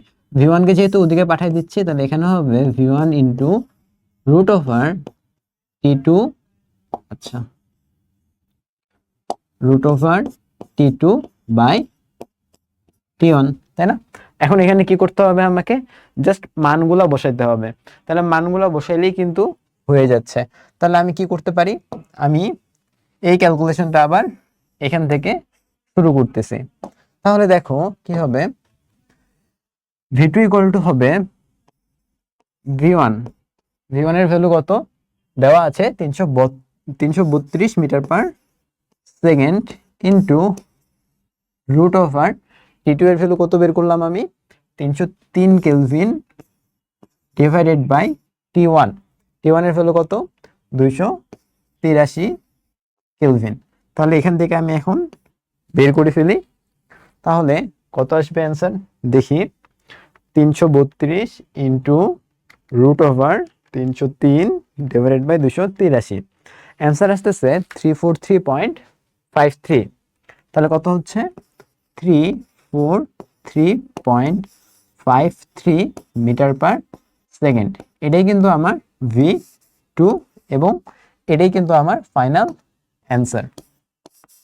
বোঝাতে পারছি কি? তাহলে এভাবে আমরা খুব সহজেই এই কোশ্চেনটা সলভ করতে পারি। তাহলে গ্রীষ্মকালে শব্দের বেগ কত হচ্ছে? 343.53 মিটার পার সেকেন্ড। তাহলে আমরা যেটা দেখছিলাম যে ভি আর টি কেলভিন স্কেলে অবশ্যই এটার সম্পর্ক কিরকম? রুট ওভার মানে বর্গমূলের সমানুপাতিক সম্পর্ক, তাই না? তাহলে সেখান থেকে আমরা আগেই বলছিলাম যে যদি তাপমাত্রা বাড়াই তাহলে শব্দের বেগ বাড়বে। সেটাকে আমরা এখানে প্রমাণ পাচ্ছি। দেখো, শীতকালে বেগ ছিল 332 মিটার পার সেকেন্ড যখন তাপমাত্রা ছিল 10 ডিগ্রি সেলসিয়াস। পরবর্তীতে গ্রীষ্মকালে তাপমাত্রা যখন 30 ডিগ্রি সেলসিয়াস হয়ে গেল তখন কি তাপমাত্রা বৃদ্ধি পেল না? তাপমাত্রা বৃদ্ধি পেলে বেগ তো অবশ্যই বাড়বে। বেগ কি বাড়ছে? 332 বড় নাকি 343 বড়? অবশ্যই 343 বড়। সুতরাং আমার বেগ কিন্তু বৃদ্ধি পেয়েছে, তাই না? আচ্ছা, এখন আমরা আমাদের ক্লাসের মিডল পর্যায়ে চলে আসছি। এইখানে আমি যে সেগমেন্টটা রাখি সবসময় যে একটা মোটিভেশনাল পার্ট থাকে খুব স্বল্প একটা সময়ের জন্য। সেটা কি, আজকে যে কোডটা সিলেক্ট করছি সেটা হলো work harder is good but work smarter is better. আমি সবসময় work hard work hard work hard এই কথাগুলো সবসময়ই বলি, বাট তাই বলি কি তুমি শুধু গরুর মতো খাটবা? তুমি কি কোনো স্ট্র্যাটেজি ফলো করবো না? ব্যাপারটা কি এরকম? মোটেও কিন্তু এরকম না। অবশ্যই তোমাকে ওয়ার্ক হার্ড করতে হবে, তোমাকে হার্ড ওয়ার্ক করতে হবে, বাট ইন স্মার্ট ওয়ে। তুমি যদি কোনো স্মার্ট ওয়ে ফলো না করে জাস্ট হুদাই গাধার মতো খাটো তাহলে কিন্তু সেটা আসলে অবশ্যই ফল তো অবশ্যই পাবা, নাথিং গোজ আনপেইড। ফল পাবা, বাট সেটা তুমি যেভাবে বা যে হারে চাচ্ছিলা সেটা পাবা না। সাপোজ একটা এক্সাম্পল দেই যে বোর্ড কোশ্চেন, মানে তুমি বোর্ডে ভালো করার জন্য পড়তেছো, আর বোর্ডে ভালো করার জন্য তুমি কোনো কোশ্চেন ব্যাংক পড়তেছো না, আগে কি বছরে আসছে সেগুলো অ্যানালাইসিস করতেছো না, না করে শুধু পড়েই যাচ্ছ বুক বই, কোনো অ্যানালাইসিস নাই। কতটুকু আগাইছো সেগুলোর কোনো অ্যানালাইসিস নাই, কি ভুল হচ্ছে সেগুলো কোনো ঠিক ঠিকানা নাই, কোনো মার্ক করতেছো না। তাহলে এটা কি কোনো স্ট্র্যাটেজি হলো? এটা কি কোনো গুড স্ট্র্যাটেজি? যদি এরকম ভাবেই তুমি আগাইতে থাকো তাহলে এটা শুধু ওয়ার্ক হার্ড করাই হবে, বরঞ্চ তোমার থেকে কম হার্ড ওয়ার্ক করেও আরও একজন ইফেক্টিভলি এফিশিয়েন্টলি স্মার্ট ওয়েতে পড়ার কারণে তোমাকে বিট করবে। সো তোমাকে দুইটাই মেনটেন করতে হবে। এট দ্য সেম টাইম তোমাকে স্মার্টলি ওয়ার্ক করতে হবে, এট দ্য সেম টাইম তোমাকে হার্ড ওয়ার্ক করতে হবে। দুইটারই যখন তুমি ব্যালেন্স করতে পারবা এবং দুইটাই যখন তুমি তোমার বাস্তব লাইফে প্রয়োগ করতে পারবা তখন তোমার সাকসেস তোমার পায়ের তলে চলে আসবে। তুমি যেখানেই যাও, শুধু পড়ালেখা না, সব ক্ষেত্রে এই জিনিসগুলো আসলে ইম্পর্টেন্ট। স্ট্র্যাটেজিক্যালি সবসময় মুভ করতে হয়, তোমার প্ল্যানিং অনুযায়ী আগাইতে হয়। কোনো প্ল্যানিং নাই, কোনো স্ট্র্যাটেজি নাই, এমনি এমনি ওয়ার্কআউট করতেছো, এগুলো আসলে খুব একটা বেনিফিশিয়াল হয় না। তাহলে এই জিনিসটা আমরা খেয়াল রাখবো। বুঝতে পারছি? তারপরে দেখো, শব্দের ব্যবহার। নর্মালি শব্দের ব্যবহার তো আমরা অনেক জায়গায় করি, তাই না? এই যে আমি কথা বলতেছি, আমার কথাগুলো তোমরা শুনতেছো, এটা তো অবশ্যই শব্দের অনেক বড় একটা ব্যবহার। ডাক্তার যখন আছেন, ডাক্তারের যে হৃদস্পন্দন শুনে আমাদের হার্টে কোনো ডিজিজ আছে কিনা এরকম তারা, বা প্রেশার হাই লো, এরকম অনেক কিছুই তারা বের করে দিতে পারেন। তো এগুলো তো অবশ্যই শব্দের গতানুগতিক ব্যবহার। আরও একটা ভালো ব্যবহার হলো আল্ট্রাসনোগ্রাফি। এটা কিভাবে করা হয়? মায়ের পেটে যে বাচ্চা থাকে এটাকে কিন্তু আমরা এখন এই আল্ট্রাসনোগ্রাফির মাধ্যমে এই সাউন্ড বা শব্দের ব্যবহার করে কিন্তু আমরা দেখতে পারি, তাই না? এটা কিন্তু অবশ্যই চিকিৎসা বিজ্ঞানের অনেক বড় একটা মাইলস্টোন। চিকিৎসা বিজ্ঞান যে অনেক আগায় গেছে, সায়েন্স যে অনেক ডেভেলপ করছে, এটা অনেক বড় একটা মাইলস্টোন হলো এটা। কিন্তু আজকে আমরা এই যে হলুদ কালারের যে দুইটা জিনিস দেখছি, এই দুইটা জিনিস আমি হলুদ কালার দিয়ে এই জন্যই লিখছি কারণ এগুলো হলো নতুন এবং এগুলো গতানুগতিক ব্যবহার না, এগুলো অনেক ইম্পর্টেন্ট ব্যবহার এবং এগুলো শব্দ দিয়েই করা হয়। তাহলে কি, প্রথমে আছে ত্রিমাত্রিক সিসমিক সার্ভে। এখন এই ত্রিমাত্রিক সিসমিক সার্ভে এটা কি জিনিস? এই জিনিসটা একটু বোঝা লাগবে, তাই না? তো এই জিনিসটা পরে স্লাইডে আমার এটা নিয়ে ডিটেলস আছে, এটার পরে আলোচনা করতেছি। তার আগে একটু আল্ট্রাসাউন্ড ক্লিনার এটা নিয়ে কথা বলে নেই। তো আল্ট্রা মানে তো বুঝতেছো, আমরা তো ইনফ্রা আর আল্ট্রা জিনিসটা দেখছি। আল্ট্রা মানে হলো যে তোমার সাউন্ডের ফ্রিকোয়েন্সি 20,000 হার্টজের বেশি হইতে হবে, তাহলে সেটাকে আমরা বলতেছি আল্ট্রাসাউন্ড। এখন এই আল্ট্রাসাউন্ডটাকে ইউজ করে আমরা অনেক ইনস্ট্রুমেন্ট ক্লিন করতে পারি। স্পেশালি যেগুলো তোমার ইনস্ট্রুমেন্ট অনেক ছোট, তাই না? এই ইনস্ট্রুমেন্টগুলো সাধারণত ময়লা ঢুকলে আমরা বের করতে পারি না। তো এক্ষেত্রে কি করা হয়, ওই ইনস্ট্রুমেন্ট যেটা ছোট ইনস্ট্রুমেন্ট, যেটাকে আমরা নর্মালি পরিষ্কার করতে পারতেছি না, সেটাকে একটা লিকুইডের মধ্যে রাখা হয় এবং পরবর্তীতে সেখানে আল্ট্রাসাউন্ড প্রয়োগ করা হয়। ফলে দেখা যায় যেসব জীবাণু বা যেসব ময়লা আছে, সেই ময়লাগুলো সেই ইনস্ট্রুমেন্ট থেকে খুব সহজেই বের হয়ে আসে। এটা কিন্তু সাউন্ডের অনেক বড় একটা ব্যবহার। এখন আসি ত্রিমাত্রিক সিসমিক সার্ভে এই টপিকটাতে। তো এই টপিকটার জন্য তোমাদের বইয়ে একটা ফিগার আছে, সেই ফিগারটাই আমি এখানে রাখছি। তো এই ত্রিমাত্রিক সিসমিক সার্ভে এটা দ্বারা আসলে কি করা হয়, এটা দ্বারা জাজ করা হয় যে মাটির কোন স্তরে তোমার কি তেল বা কোনো খনিজ পদার্থ বা কয়লা এরকম কোনো কিছু ভূ ভূমিতে আছে কিনা, মানে মাটির তলে আছে কিনা। থাকলে তো অবশ্যই সেটা বের করতে হবে। এখন তো তুমি তো এটা আছে কিনা এটা চেক করার জন্য তো আর সব জায়গায় গিয়ে মাটি খোঁড়া শুরু করতে পারো না, তাই না, যে আমি চেক করে আছে কিনা। সেই জন্য এটাতে আমরা সাউন্ডকে কাজে লাগাতে পারি। সাউন্ডের উপরেই ডিপেন্ড করে আমরা বলতে পারবো যে আসলে ওই ভূমির তলে কোনো খনিজ পদার্থ আছে কিনা। তো এই জিনিসটা কিভাবে কাজ করে, আমরা মাটির তলে বিভিন্ন রকম এক্সপ্লোসিভ সাবস্টেন্স রেখে দিয়ে সেটাকে আসলে এক্সপ্লোশন একটা ঘটে। এখন এই এক্সপ্লোশন ঘটানোর পরে সেই সাউন্ডটা কি হবে, সেই সাউন্ডটা ব্যাক আসবে, তাই না? এখন এই সাউন্ডটা এক এক লেয়ার থেকে এক এক রকম সময় নেবে ব্যাক আসতে। এবং এই সাউন্ডটাকে ডিটেক্ট করার জন্য উপরে কি থাকে, উপরে হলো জিওফোন থাকে। এই যে আমি এখানে লিখে রাখছি, এখানে হলো জিওফোন থাকে। এখন যেহেতু সাউন্ডের উৎস এবং সাউন্ডের রিসিভার দুইটাই আমি জানি, তাই না, উৎসও জানি রিসিভারও জানি, যে উৎস কোথায় হচ্ছে এবং এই জিওফোনটা কোথায় আছে এটাও আমি জানি। এবং মাঝখানে তাহলে এই মাধ্যমের প্রকৃতিটা কেমন হবে এটা আমি খুব সহজেই বের করে ফেলতে পারবো। কতটুকু সময় লাগতেছে সেই সাউন্ডটা আসতে সেটার উপর ডিপেন্ড করে সেটাকে অ্যানালাইসিস করে আমি বের করে ফেলতে পারবো যে আমার মাধ্যমটা কেমন এখানে। সেক্ষেত্রে বিভিন্ন ধরনের ডাটা অ্যানালাইসিস করে আমরা বের করতে পারি যে হ্যাঁ, সেই ভূমি থেকে আসলেই কোনো খনিজ পদার্থ আছে কি না। তাহলে এই যে এই সাউন্ডটাকে ব্যবহার করে আমরা জানতে পারতেছি যে একটা ভূমিতে কোনো খনিজ পদার্থ উপস্থিত আছে কিনা। তাহলে এটা একটা সার্ভে করতেছি না আমি? অবশ্যই একটা সার্ভে করতেছি। এবং এই সার্ভেটার নামই দেওয়া হয়েছে আর ত্রিমাত্রিক সিসমিক সার্ভে। সিসমিক মানে ভূমি রিলেটেড, আর সার্ভে মানে কি, অ্যানালাইসিস, ডাটা অ্যানালাইসিস করে বা সার্ভে করতেছে আর কি। তাহলে আশা করি এই জিনিসটা বুঝতে পারছো। এবং এখানে কোন ইনস্ট্রুমেন্ট থাকে এটা একটু জানা লাগবে তোমার, যে এখানে জিওফোন নামে একটা ইনস্ট্রুমেন্ট থাকে। আর এক্সপ্লোশনগুলো কোথায় ঘটানো হয়, মাটির নিচে ঘটানো হয়। তাহলে বুঝাতে পারছি আশা করি। এখন দেখো সুরযুক্ত শব্দ। সুরযুক্ত শব্দ বলতে কি বোঝাচ্ছে, যে সাউন্ডগুলো মেলোডিয়াস, যে সাউন্ডগুলো শুনলে আমাদের ভালো লাগে, এগুলোকে বলতেছি হলো আমরা সুরযুক্ত শব্দ। আমরা অনেকেই গান শুনি, তাই না? তো এই গানে আসলে বিভিন্ন ধরনের সুর ইউজ করা হয়। তো বিভিন্ন ধরনের ইনস্ট্রুমেন্টও ইউজ করা হয়, যেমন কোথাও বেহালা, কোথাও ট্রাম্পেট, কোথাও বাঁশি। আবার বাঁশি দেখো দুই প্রকারের আছে, এক এক রকম বাঁশি এক এক রকম সাউন্ড উৎপন্ন করতেছে। তো এগুলো আসলে সবগুলাই শব্দ তরঙ্গ। এবং এই শব্দ তরঙ্গগুলা তুমি কি একটা জিনিস খেয়াল করতেছো, যে সবগুলো কিন্তু পর্যায়যুক্ত শব্দ।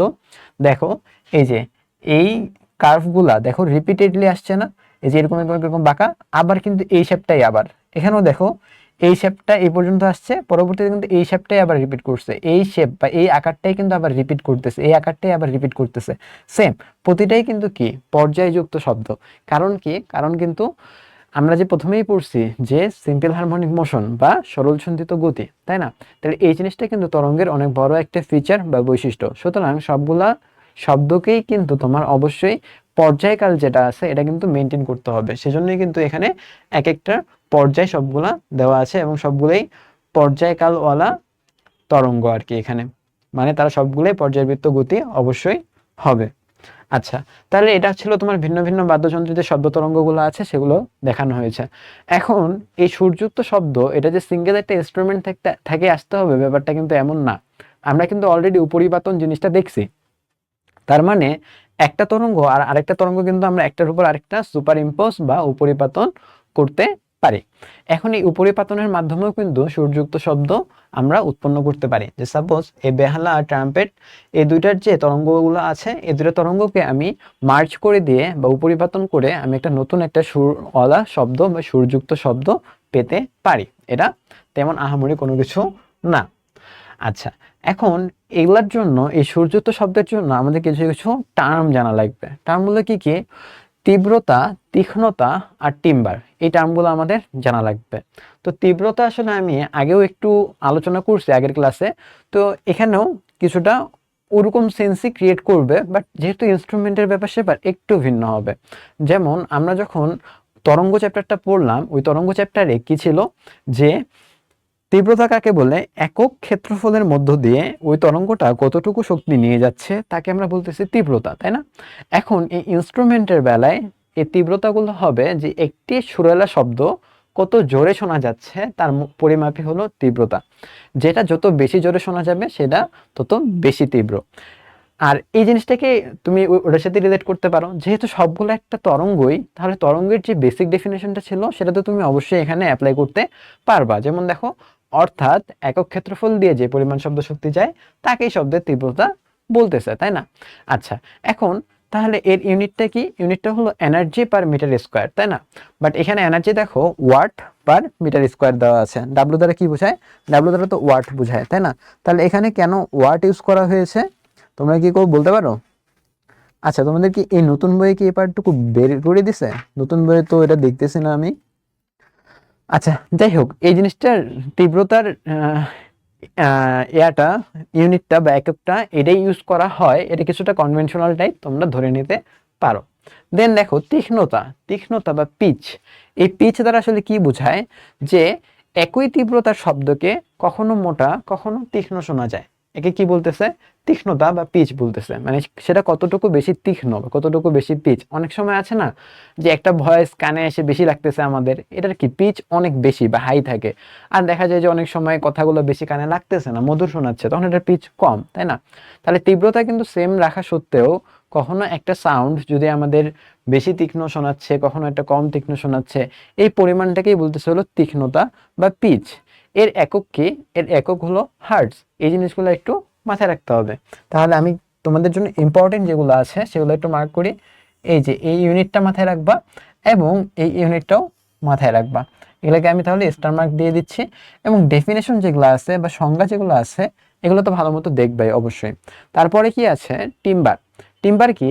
ভিন্ন ভিন্ন বাদ্যযন্ত্র থেকে আসা শব্দের পার্থক্য যে বৈশিষ্ট্য দিয়ে বোঝা যায় সেটি হচ্ছে টিম্বার বা সুরের পূর্ণ। তো তাহলে কি বুঝলা? যে তোমার বিভিন্ন ইনস্ট্রুমেন্ট থেকে বিভিন্ন সাউন্ড আসতেছে, তাই না? তো তোমাকে তো এখন জাজ করতে হবে বা জিনিসটাকে আলাদা করতে হবে যে কোন সাউন্ডটা কোন ইনস্ট্রুমেন্ট থেকে আসতেছে।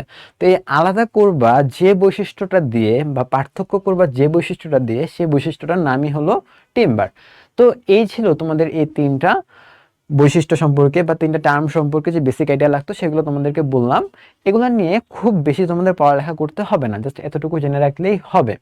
তীব্রতা, তীক্ষ্ণতা এবং টিম্বার, এই তিনটা জিনিস একটু জেনে রাখলে তাহলে। তো এগুলা কখন?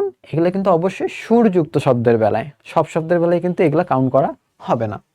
আচ্ছা, তারপরে বাদ্যযন্ত্র। বাদ্যযন্ত্র কি? ওই যে আমরা যে সুরযুক্ত শব্দ তৈরি করতাম না, তো ওটা তো একটা যন্ত্র থেকে তৈরি করতে হবে। তো এই সুরযুক্ত শব্দটা যে যন্ত্র থেকে তৈরি করতেছি আমরা, সেই যন্ত্রটার নামই হলো বাদ্যযন্ত্র। বাদ্যযন্ত্র বলতে আসলে তোমরা সবাই বুঝো, তাই না? তোমরা সবাই জানো, গিটার তো এটলিস্ট সবাই দেখছো, গিটার, ঢোল, তবলা এগুলো তো দেখছো। তো এগুলাই আসলে কিন্তু বাদ্যযন্ত্র, কারণ এখান থেকে আসলে সুরযুক্ত শব্দ উৎপন্ন করা হচ্ছে। তো এই বাদ্যযন্ত্রকে আমরা মোটামুটি তিনটা মেইন ভাগে ভাগ করতে পারি। একটা হলো তার দিয়ে তৈরি বাদ্যযন্ত্র, একটা হলো বাতাসের প্রবাহ দিয়ে তৈরি বাদ্যযন্ত্র, আর আরেকটা হলো আঘাত দিয়ে শব্দ তৈরির বাদ্যযন্ত্র। তাহলে ফার্স্টেই তোমার ছিল তার দিয়ে তৈরি করা বাদ্যযন্ত্র। তো তার যেটাতে ইউজ করা হবে সেসব বাদ্যযন্ত্র এখানকার এই ক্লাসিফিকেশনের মধ্যে পড়বে। তো কি কি ক্লাসিফিকেশন আছে বা কি কি বাদ্যযন্ত্র পড়তেছে এখানে, সেটা দিয়ে আমরা একটু দেখে নিই। তাহলে ফার্স্টেই পড়তেছে হলো তোমার একতারা। একতারা মানে কি? এখানে একটা তার, তাই না? তারপর বেহালা, তারপর সেতার, এই সবগুলা কিন্তু এই তোমার তারওয়ালা বাদ্যযন্ত্রের মধ্যে পড়তেছে। কেন? কারণ এগুলোতে সবগুলাতে তার ইউজ করা হয়। দেন বাতাসের প্রবাহ, তোমরা বুঝতেই পারতেছো যে যেখানে আমি বাতাসকে কাজে লাগাই এই সুর যুক্ত শব্দ তৈরি করব, সেটাকেই বলতেছে হলো বাতাসের প্রবাহ দিয়ে তৈরি বাদ্যযন্ত্র। তো এরকম বাদ্যযন্ত্রের মধ্যে কি কি পড়বে? বুঝাই যাচ্ছে বাঁশি, হারমোনিয়াম, এগুলাতে কি কখনো তোমরা দেখছো, তার দেখছো? এগুলাতে কিন্তু কখনো তার থাকে না। তাহলে এগুলা কি হবে? এগুলা বাতাসের প্রবাহ দিয়ে আমরা সুন্দর সাউন্ড বা সুরওয়ালা সাউন্ড উৎপন্ন করতেছি। আচ্ছা, থার্ড যে ক্লাসিফিকেশনটা আছে এটি হলো আঘাত দিয়ে শব্দ তৈরি করার বাদ্যযন্ত্র। মানে যেখানে তোমাকে আঘাত করতে হবে এই জিনিসটাকে বলতেছে হলো আঘাত দিয়ে শব্দ তৈরি করার বাদ্যযন্ত্র। কি কি আছে? ঢোল, তবলা, এগুলা কিন্তু তুমি এই যে আঙুল দিয়ে প্রেসার দিয়ে দিয়ে তুমি হলো শব্দটা উৎপন্ন করতেছো, সেগুলোকে বলতেছে হলো আঘাত দিয়ে সাউন্ড বা সুর উৎপন্ন করার বাদ্যযন্ত্র। তাহলে এই জিনিসগুলো বুঝতে পারছো আশা করি। তাহলে এই 3 প্রকারের বাদ্যযন্ত্রগুলোর মধ্যে কোনটা কোন ক্লাসিফিকেশনের আন্ডারে পড়তেছে বা কোন ক্লাসিফিকেশনের এক্সাম্পল কি কি, এই জিনিসগুলো কিন্তু একটু ভাই মাথায় রাখতে হবে। বুঝতে পারছি? তাহলে কিন্তু তোমাদের যে এমসিকিউ গুলো আছে সেগুলো কিন্তু খুব ভালো মতো কাভার হয়ে যাবে। তুমি শুধু একটা মুখস্থ করবে তাহলে কিন্তু হবে না। অনেক সময় কিন্তু এরকম এক্সাম্পল আছে যে নিচের কোনটি তার দিয়ে তৈরি করা বাদ্যযন্ত্র নয়। তার মানে এখানে 4টা অপশন থাকবে, তার মধ্যে 3টা অপশনই কিন্তু তার দিয়ে তৈরি করা বাদ্যযন্ত্র হবে, একটা হবে যেটা হবে না। তাহলে এখানে কিন্তু তোমার শুধু একটা মুখস্থ করবা এই সুযোগটা কিন্তু নাই, তোমার কিন্তু সবগুলাকেই মুখস্থ করা লাগবে এবং সবগুলো অ্যাটলিস্ট ধারণা থাকা লাগবে যে কোনটা কি ধরনের বাদ্যযন্ত্র। আচ্ছা, তারপরে আমরা দেখি শব্দের দূষণ। তো এই শব্দের দূষণ জিনিসটা নিয়ে আমরা অনেক বেশি কনসার্নড, কারণ বর্তমানে এই জিনিসটাকে অতটা প্রায়োরিটির সাথে দেখা হয় না, মনে করা হয় যে খুব সহজ বিষয়, বাট এটা তো আসলে পরিবেশের পুরো ভারসাম্য নষ্ট করে দিচ্ছে। এক একজনের সাইকোলজি চেঞ্জ হয়ে যাচ্ছে, মানুষের রাতের ঘুম নষ্ট হচ্ছে, মানুষ রাতে ঘুমাইতে পারতেছে না। তারপর হসপিটালে যারা পেশেন্ট আছেন তারা বিভিন্ন ধরনের ক্ষতির সম্মুখীন হচ্ছে, পরিবেশের ভারসাম্য নষ্ট হচ্ছে, পরিবেশে যেসব পাখি আসতো সেসব পাখি এখন আসতেছে না এই শব্দ দূষণের কারণে। এবং অনেক নিউবর্ন শিশু আছে যারা এই জিনিসগুলোকে নিতে পারতেছে না, শব্দ দূষণের কারণে মারা যাচ্ছে। 31st নাইট যেটা হয় আর কি আমাদের নিউ ইয়ারের সময়, তখন যে পরিমাণে আতশবাজি ফোটানো হয় আমরা প্রায়ই দেখে থাকি যে এরকম আতশবাজি ফোটানোর কারণে যে বিপুল পরিমাণ শব্দ উৎপন্ন হয়, এই শব্দের কারণে অনেক অ্যাক্সিডেন্ট ঘটে থাকে, কেউ কেউ মারাও যায়, হার্ট অ্যাটাক হয়ে যায়। তো এই জিনিসগুলো আসলে অনেক সিভিয়ার। সেজন্য আমাদের কিছু কিছু জিনিস জানা রাখবে আসলে যে কিভাবে আমরা এই সাউন্ড পলিউশন বা শব্দের দূষণটাকে আমরা মিনিমাইজ করব বা কিভাবে এটাকে প্রতিরোধ করব, কিভাবে এটাকে প্রতিকার করব, এই জিনিসগুলোকে নিয়ে আমাদের সচেতন থাকতে হবে। তো এখানে দেখো ক্ষতিকর প্রভাবগুলো কি কি। ক্ষতিকর প্রভাবগুলো হলো আমাদের মধ্যে স্ট্রেস চলে আসতেছে, আমরা হুট করে রেগে যাচ্ছি, আমরা মানে ফোকাস করতে পারতেছি না, ফোকাস হারাই ফেলতেছি। তারপর হলো মানে বিভিন্ন ধরনের মানসিক রোগগুলো আমাদের মধ্যে বাসা বাঁধতেছে, আমরা ঠিকমতো রেস্ট নিতে পারতেছি না, ঘুমাইতে পারতেছি না, ফলে টায়ার্ড থাকতেছি। এরকম বিভিন্ন ধরনের ক্ষতিকর প্রভাব আছে এই শব্দ দূষণের কারণে। এই প্রভাবগুলো থেকে মুক্ত হওয়ার জন্য একটাই উপায়, এই শব্দ দূষণকে আমাদের কমাইতে হবে। তাহলে এই শব্দ দূষণকে কমানোর জন্য আমরা কি কি করতে পারি? সবচেয়ে বড় যে জিনিসটা লাগবে সেটা হলো নিজেদের মধ্যে সচেতনতা, গণসচেতনতা। মানুষ যদি সচেতন হয় তাহলে কিন্তু আমরা সবকিছুই ঠিক করতে পারবো। আমরা যেমন হুদাই যদি হর্ন না বাজাই, বা যেমন যেসব কলকারখানায় যদি অনেক সাউন্ড উৎপন্ন হয় সেসব জায়গায় যদি সাইলেন্সার ইউজ করা হয়, তাহলেই তো আমরা অনেকটুকু সাউন্ড পলিউশন বা শব্দ দূষণ কমিয়ে ফেলতে পারতেছি। তারপর যেগুলোর জিনিসের কোনো স্বার্থপরতা মানে কোনো তাৎপর্যতা নাই সেই কাজগুলো করা যাবে না। যেমন এই যে নিউ ইয়ারের যে বিষয়টা, তো এখানে আসলে এটা তোমরা যে পটকা ফুটাও বা আমরাও তো পটকা ফুটাই, তো এই জিনিসগুলোর আসলে কতটুকু তাৎপর্য আছে এই জিনিসগুলো বোঝা লাগবে, আমাদেরকে সচেতন হতে হবে, তাহলেই কিন্তু এই জিনিস থেকে আমরা বের হতে পারবো। এখন এখানে একটা চার্ট দেওয়া হয়েছে, এই চার্টটা কিসের বেসিক্যালি যে কোন যানবাহন বা কোন জিনিসটার সাউন্ড কতটুকু তীব্র হয় তার একটা অ্যামাউন্ট। তো এখানে ডিবি, এই ডিবি দ্বারা কি বোঝানো হয়? এই ডিবি দ্বারা বেসিক্যালি বোঝানো হয়, ডিবি হলো ডেসিবেল। এই ডেসিবেল কি? ডেসিবেল হলো তোমার মানে একটা শব্দ কতটুকু তীব্র, যার ডেসিবেল যত বেশি তার সাউন্ডটা আসলে তত বেশি প্রকট। যেমন দেখো জেট ইঞ্জিন, এটার সাউন্ড কত 110 থেকে 140 ডেসিবেল পর্যন্ত হয়, তার মানে অনেক প্রকট সাউন্ড। আর এদিকে মশার পাখার যে শব্দ সেটা 0 ডেসিবেল, মানে কোনো সাউন্ডই হয় না বলতে গেলে, অনেক মানে কম হয় আর কি, 0 পয়েন্ট সামথিং অথবা এরকম। আমাদের যে নিঃশ্বাসটা নেই সেই নিঃশ্বাসটা কত ডেসিবেল? 10 ডেসিবেল। আর কথাবার্তা কত হয় নর্মালি? 40 ডেসিবেল পর্যন্ত। আর ট্রাফিক, গাড়ি এগুলো দেখো প্রায় 60 থেকে 90 রেঞ্জের মধ্যে এই সাউন্ডগুলো হয়ে থাকে, যেগুলো আমাদের নর্মাল কথাবার্তার টোনের থেকে অনেক হাই। তো এগুলা জিনিসকে আমাদের এভয়েড করে চলার চেষ্টা করতে হবে সবসময় আমাদের প্রাত্যহিক জীবনে। আচ্ছা, তাহলে এখন দেখো আমরা একটু ম্যাথ করি। ম্যাথটা কি দেখো, ফার্স্টে বলছে যে বেগ এবং শব্দের বেগ এর অনুপাতকে মাক বলে। তো এই মাক জিনিসটা কি, তোমরা হয়তো অনেকে মুভি দেখে থাকবা, তো এই মুভিতে কিন্তু অনেক সময় বলে যে মাক 7, মাক 8, মাক 9, বা মাক বলে বা ম্যাক বলে, যেটাই বলো আর কি, তোমরা দুটাই বলতে পারো। ম্যাক 9, এই ম্যাক 9 যে তোমার বিমানগুলো আছে, বা এগুলো নর্মালি আর কি সব যুদ্ধ বিমান হয়, এই যুদ্ধ বিমানের গতিবেগ তোমাকে বের করতে বলছে, যে বেগ এবং শব্দের বেগ এর অনুপাতকে যদি ম্যাক বলে, তাহলে ম্যাক 9 যুদ্ধ বিমানের গতিবেগ কত। আচ্ছা, তাহলে কি বলতেছে দেখো, বলতেছে হলো যে বেগ এবং শব্দের বেগ এই অনুপাত থেকে ম্যাক বলতেছে, তাহলে বেগ এবং শব্দের বেগ, শব্দের বেগ এর অনুপাতকে কি বলতেছে, ম্যাক বলতেছে। ম্যাক মানে কি, ম্যাক মানে হলো 1 ম্যাক, তাই না, 1 ম্যাক। তাহলে 9 ম্যাক দ্বারা কি বোঝাবে আমাকে একটু বলো। 9 ম্যাক দ্বারা বোঝাবে যে এই বেগ এবং শব্দের বেগ এর অনুপাতটা কত, এর অনুপাতটা আসলে 9, তাই না। এই লেখাটা একটু সুন্দর করি। আচ্ছা, এই অনুপাতটা হলো 9, তাহলে বেগ আর শব্দের বেগ এই অনুপাতটা যদি 9 হয়, দেখো আমি লিখি বেগ divided by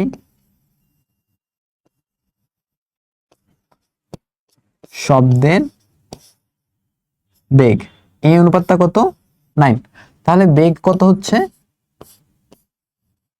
beg equal to হবে না 9 ইন্টু শব্দের বেগ, 9 ইন্টু শব্দের বেগ। আর শব্দের বেগ কত, মানে বাতাসে নর্মাল বেগ আর কি, যেটা এই নর্মাল বেগটা কত, 330 মিটার পার সেকেন্ড, তাই না, আমরা কিন্তু জানি, বাইরে কিন্তু মুখস্থ ফেলু। 9 ইন্টু 330 মিটার পার সেকেন্ড। এটাকে যদি আমরা গুণ করি কত হবে, মুখে মুখে করা যায়, কিন্তু আমি ডিরেক্টলি বসাই ফেলি যেন কোনো কাটাকাটি না হয়। 9 ইন্টু 330, তাহলে 2970 metre per second, 2970 metre per second. তুমি কি চিন্তা করতেছো এই স্পিডটা কত বেশি, 1 সেকেন্ডে অ্যাপ্রক্সিমেটলি 3 কিলোমিটার যাবে। চিন্তা করা যায়, 1 সেকেন্ডে 3 কিলোমিটার যাবে একটা যুদ্ধ বিমান, তাহলে এই স্পিডটা কিন্তু আসলে অনেক হাই, তাই না। আচ্ছা, তারপরে দেখো এই ম্যাথটা আগের মতোই কিছুটা, কিন্তু এখানে কিছু নতুনত্ব আছে। সেটা হলো এখানে কিন্তু পার্সেন্টেজ ব্যবহার করা হয়েছে। আগে যেমন ছিল ডিরেক্টলি বলা ছিল যে তোমার শীতকালে এত তাপমাত্রা ছিল, আর গ্রীষ্মকালে এত তাপমাত্রা ছিল, বা শীতকালে শব্দের বেগ কত, গ্রীষ্মকালে বেগ কত। কিন্তু এখানে বলছে যে এত পার্সেন্ট বেড়ে গেছে শব্দের বেগ, সেক্ষেত্রে তোমার গ্রীষ্মকালে নতুন তাপমাত্রা কত হবে সেটা জানতে চেয়েছে। তাহলে আমরা প্রথমে দেখি যে বেগ এই সম্পর্কটা কিরকম। আচ্ছা, এটা অনেক মোটা হয়ে গেছে, তাই না, এবার ঠিক আছে। তাহলে এখানে কি আমরা প্রথমে সম্পর্কটা দেখে নিই। সম্পর্কটা কি, সম্পর্কটা হলো V is proportional to root T, তাই না। এবং এই তাপমাত্রা অবশ্যই কিসের তাপমাত্রা, কেলভিনের তাপমাত্রা। তাহলে এখান থেকে আমরা লিখতে পারি যে V2 by V1 equal to হলো √T2 বাই T1। আমি কিন্তু ডিরেক্টলি লিখে ফেললাম।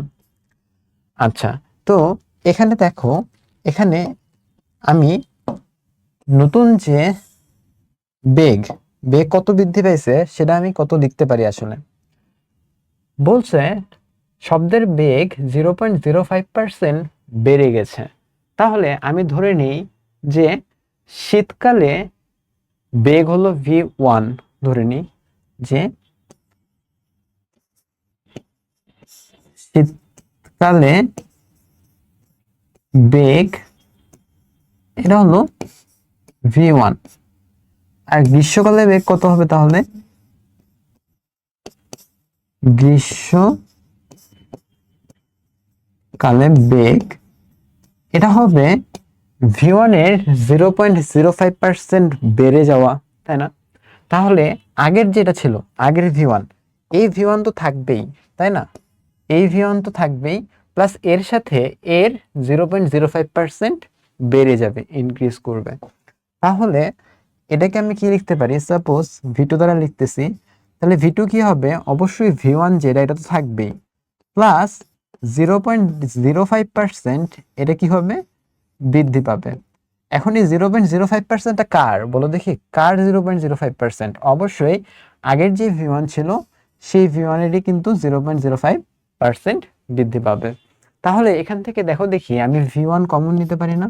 আমি যদি V1 কমন নিতে পারি তাহলে হবে হলো 1 প্লাস 0.05%। এখন পার্সেন্ট মানে কি? পার্সেন্ট মানে হলো 100 দিয়ে ভাগ যাওয়া, তাই না? তাহলে 100 দিয়ে যদি ভাগ যায় তাহলে দশমিকের পরে আরো দুইটা শূন্য নতুন করে বৃদ্ধি পাবে, তাই না? তাহলে এটা আসলো। তাহলে এখানে আমি কি পাচ্ছি? বেসিক্যালি আমি পাচ্ছি হলো 1.0005 V1। এটা কিসের? এটা হলো V2 এর ভ্যালু। এখন এই V2 এর ভ্যালুটা যদি আমি এখানে বসাই দেই, তার আগে আমার লাগবে কি সেটা বের করো। শীতকালে বেগ কি? V1, তাই না? তাহলে যেগুলো 1 প্যারামিটারের আছে সেগুলোকে আমি ধরতেছি শীতকালের। তাহলে শীতকালের যে তাপমাত্রা সেটাকে আমরা কত ধরবো? সেটা কিন্তু অবশ্যই T1 ধরতে হবে, তাই না? 1 2 এর সাথে কিন্তু কোনো গোলমিল করা যাবে না। শীতকালে যেহেতু বেগ V1 ধরছো, সুতরাং শীতকালে তাপমাত্রাটা হবে T1, আর T2 তাপমাত্রাটা হলো তোমাকে বের করতে হবে। তাহলে গ্রীষ্মকালে তাপমাত্রা এটা কত? এটা হলো তোমার T2। তাহলে যেহেতু আমি এখানে T2 এর ভ্যালু বের করব, তাহলে আমি T2টাকে একটু আলাদা করে নিই। প্রথমেই দুই সাইডে স্কোয়ার করে দিই। স্কোয়ার করে দিয়ে T2/T1 এটাকে এই সাইডে নিয়ে আসি। এটা কত হচ্ছে দেখো, V2/V1 হোল স্কোয়ার হয়ে যাবে না? দুই সাইডে যদি স্কোয়ার করে দিছি। আচ্ছা, তাহলে এখানে আমি T2কে যদি এক সাইডে রাখি আর T1টাকে তাহলে কি করব? ওই সাইডে পাঠিয়ে দিই। আর V2 এর জায়গায় ওটা লিখে ফেলি 1.005 V1 ডিভাইডেড বাই V1, তাই না? Whole square. মানে V2 ইকুয়াল টু 1.005 V1, ওই ভ্যালুটাই আমি জাস্ট এখানে বসাই দিছি, আর কিছুই না। তাহলে এটাকে এখন আমি কি করতে পারি দেখো, V1 আর V1 কেটে ফেলতে পারি। তাহলে T1 ইন্টু 1.005 হোল স্কোয়ার, তাই না? এটাতে আমি যদি লিখি তাহলে T2 এর ভ্যালু কি আসতেছে?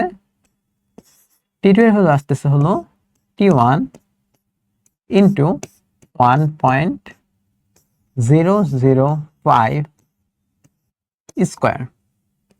T1 এর ভ্যালু কত? T1 এর ভ্যালু কিন্তু দেওয়া আছে, সেটা হলো 10 ডিগ্রি সেলসিয়াস। এবং এখানে যে বিষয়টা ইম্পর্টেন্ট সেটা হলো আমরা কিন্তু এখানে সেলসিয়াস ডিগ্রি ইউজ করতে পারবো না। তাহলে T1 কত? T1 যেহেতু বলা আছে 10 ডিগ্রি সেলসিয়াস, তাহলে এটাকে হলো আমরা কেলভিনে রূপান্তর করে নিই। সেটা কি হবে? 273 দিয়ে যোগ দিতে হবে। তাহলে 283 কেলভিন, তাই না? এখন এই T1 এর ভ্যালুটা তুমি এখানে বসাও, 283 কেলভিন ইন্টু 1.005 হোল স্কোয়ার। তাহলে এই ভ্যালুটা এখন একটু বের করে নিই আমরা, তাহলে কিন্তু আমাদের অ্যান্সারটা হয়ে যাচ্ছে ইন্টু 283। ভ্যালু কত আসতেছে? ভ্যালু আসতেছে হলো 285.84। এটাই কিন্তু আমার অ্যান্সার, T2 ভ্যালু এটা, এবং এটাই হলো আমার অ্যান্সার। বুঝতে পারছি কি? ম্যাথটাতে পার্সেন্টেজ ছিল আর কি, তাছাড়া পুরোটাই আগের মতো, মানে সম্পর্ক এখানেই, এই সম্পর্ক দিয়েই ম্যাথটা করছি। জাস্ট এই পার্সেন্টের বিষয়টা বোঝানোর জন্য তোমাকে এই জিনিসটা করলাম। এখন এখানে কি বলছে? বেগ 0.05% বেড়ে গেছে। কার 0.05% বাড়ছে এটা কিন্তু তোমাকে বুঝতে হবে। অবশ্যই যে V1 ছিল সেই V1 এরই কিন্তু 0.05% বৃদ্ধি পাইছে, আর আগের V1 তো ছিলই, সুতরাং সেটা কিন্তু যোগ হবে। পরে V1 কমন নিছি, এখান থেকে আর কি আমি ভ্যালুটা বের করছি। সো ম্যাথটা কি কঠিন ছিল? ম্যাথটা কিন্তু সহজই ছিল, তাই না? তারপরে দেখো বলছে যে আমরা 20 হার্টজ থেকে 20 কিলো হার্টজ, মানে মানুষ যে শব্দ সীমাটা আছে 20 হার্টজ থেকে 20 কিলো হার্টজ শব্দ শুনতে পারি। এখন বলছে যে এই 20 হার্টজ এবং 20 কিলো হার্টজ শব্দের তরঙ্গ দৈর্ঘ্য কত হবে? তরঙ্গ দৈর্ঘ্য বের করতে হবে, তাই না? তাহলে তরঙ্গ দৈর্ঘ্য বের করার জন্য কি করতে হবে, আমরা সূত্র যেগুলো জানি সেই সূত্রগুলো একটু ইউজ করি। ভি ইকুয়াল টু কি জানি আমরা, এফ ল্যামডা জানি, তাই না? তাহলে যেহেতু তরঙ্গ দৈর্ঘ্য লাগবে, তাহলে তরঙ্গ দৈর্ঘ্যের সূত্র কি, lambda equal to V by F, তাই না? এখন এই এফ এর ভ্যালু তোমাদেরকে বসাইতে হবে, একবার 20 হার্টজ আর একবার 20 কিলো হার্টজ, যেটা আর কি তোমার জানতে চাইছে। কিন্তু তার জন্য কি করতে হবে, তোমাকে অবশ্যই ভি এর ভ্যালুটা বের করতে হবে, তাই না? ভি এর ভ্যালুটা কত আসলে, তাহলে ভি এর ভ্যালু কত আমরা জানি, আমরা কিন্তু এই ভি এর ভ্যালুটা কিন্তু কিছুটা মুখস্থের মতোই ইউজ করতে হবে। ভি এর ভ্যালু কত, ভি এর ভ্যালু হলো 330 মিটার পার সেকেন্ড, তাই না? ঠিক বলছি না, 330 মিটার পার সেকেন্ডই তো। আচ্ছা, এখন এই 330 মিটার পার সেকেন্ড এটা কিন্তু ফিক্সড থাকবে, মানে দুই ক্ষেত্রেই কিন্তু বেগ 330 মিটার পার সেকেন্ডই হবে। কারণ এখানে কি আমি মিডিয়াম চেঞ্জ করছি, মাধ্যম কি চেঞ্জ করছি, মাধ্যম যেহেতু চেঞ্জ করি নাই, সুতরাং বেগ 330 মিটার পার সেকেন্ডই থাকবে। এখন তুমি যে বাকি দুইটা আছে সেই দুইটা বের করে ফেলো। তাহলে এখানে একটা কেস থাকলো আর এখানে একটা কেস থাকলো। সাপোজ এটাকে হলো আমি এই সবুজ কালি দিয়ে লিখলাম। তাহলে কালার নিয়ে নিয়ে আমি সাদা। ল্যামডা ইকুয়াল টু কি সূত্র, lambda equal to V by F. এটা কখন, এটা সাপোজ আমি করতেছি হলো 20 হার্টজের জন্য, 20 হার্টজের জন্য করতেছি এটা আমি, আর এটা করতেছি হলো আমি 20 কিলো হার্টজের জন্য। বুঝতে পারছি? এই লেখাটা বাঁকা হয়েছে। আচ্ছা,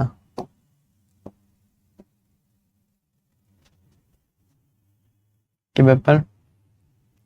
আচ্ছা,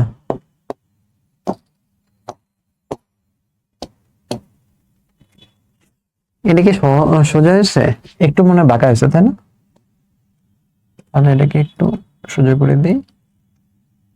আচ্ছা, এটাও একটু বাঁকা হয়েছে, এটাকে একটু সোজা করে দিই।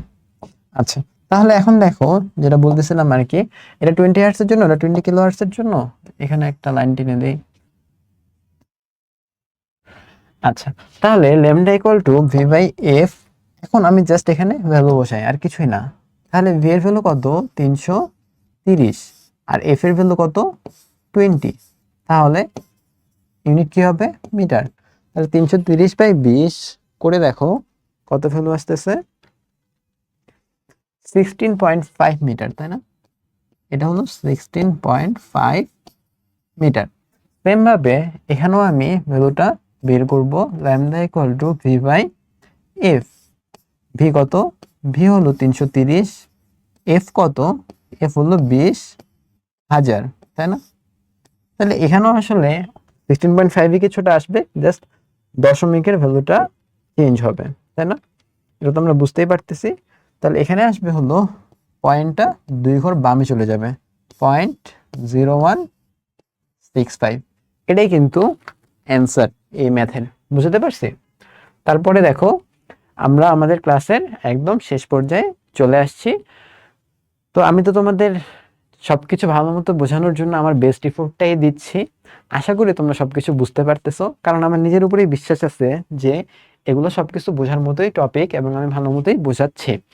আচ্ছা, স্টিল যদি তোমাদের কোনো কোশ্চেন থেকে থাকে, কোনো টপিক যদি জানার থাকে, অথবা যদি কোনো সাজেশন থাকে যেটাতে আমরা আগে যাব আরো ভালো ইমপ্রুভ করব, তাহলে feel free to knock me.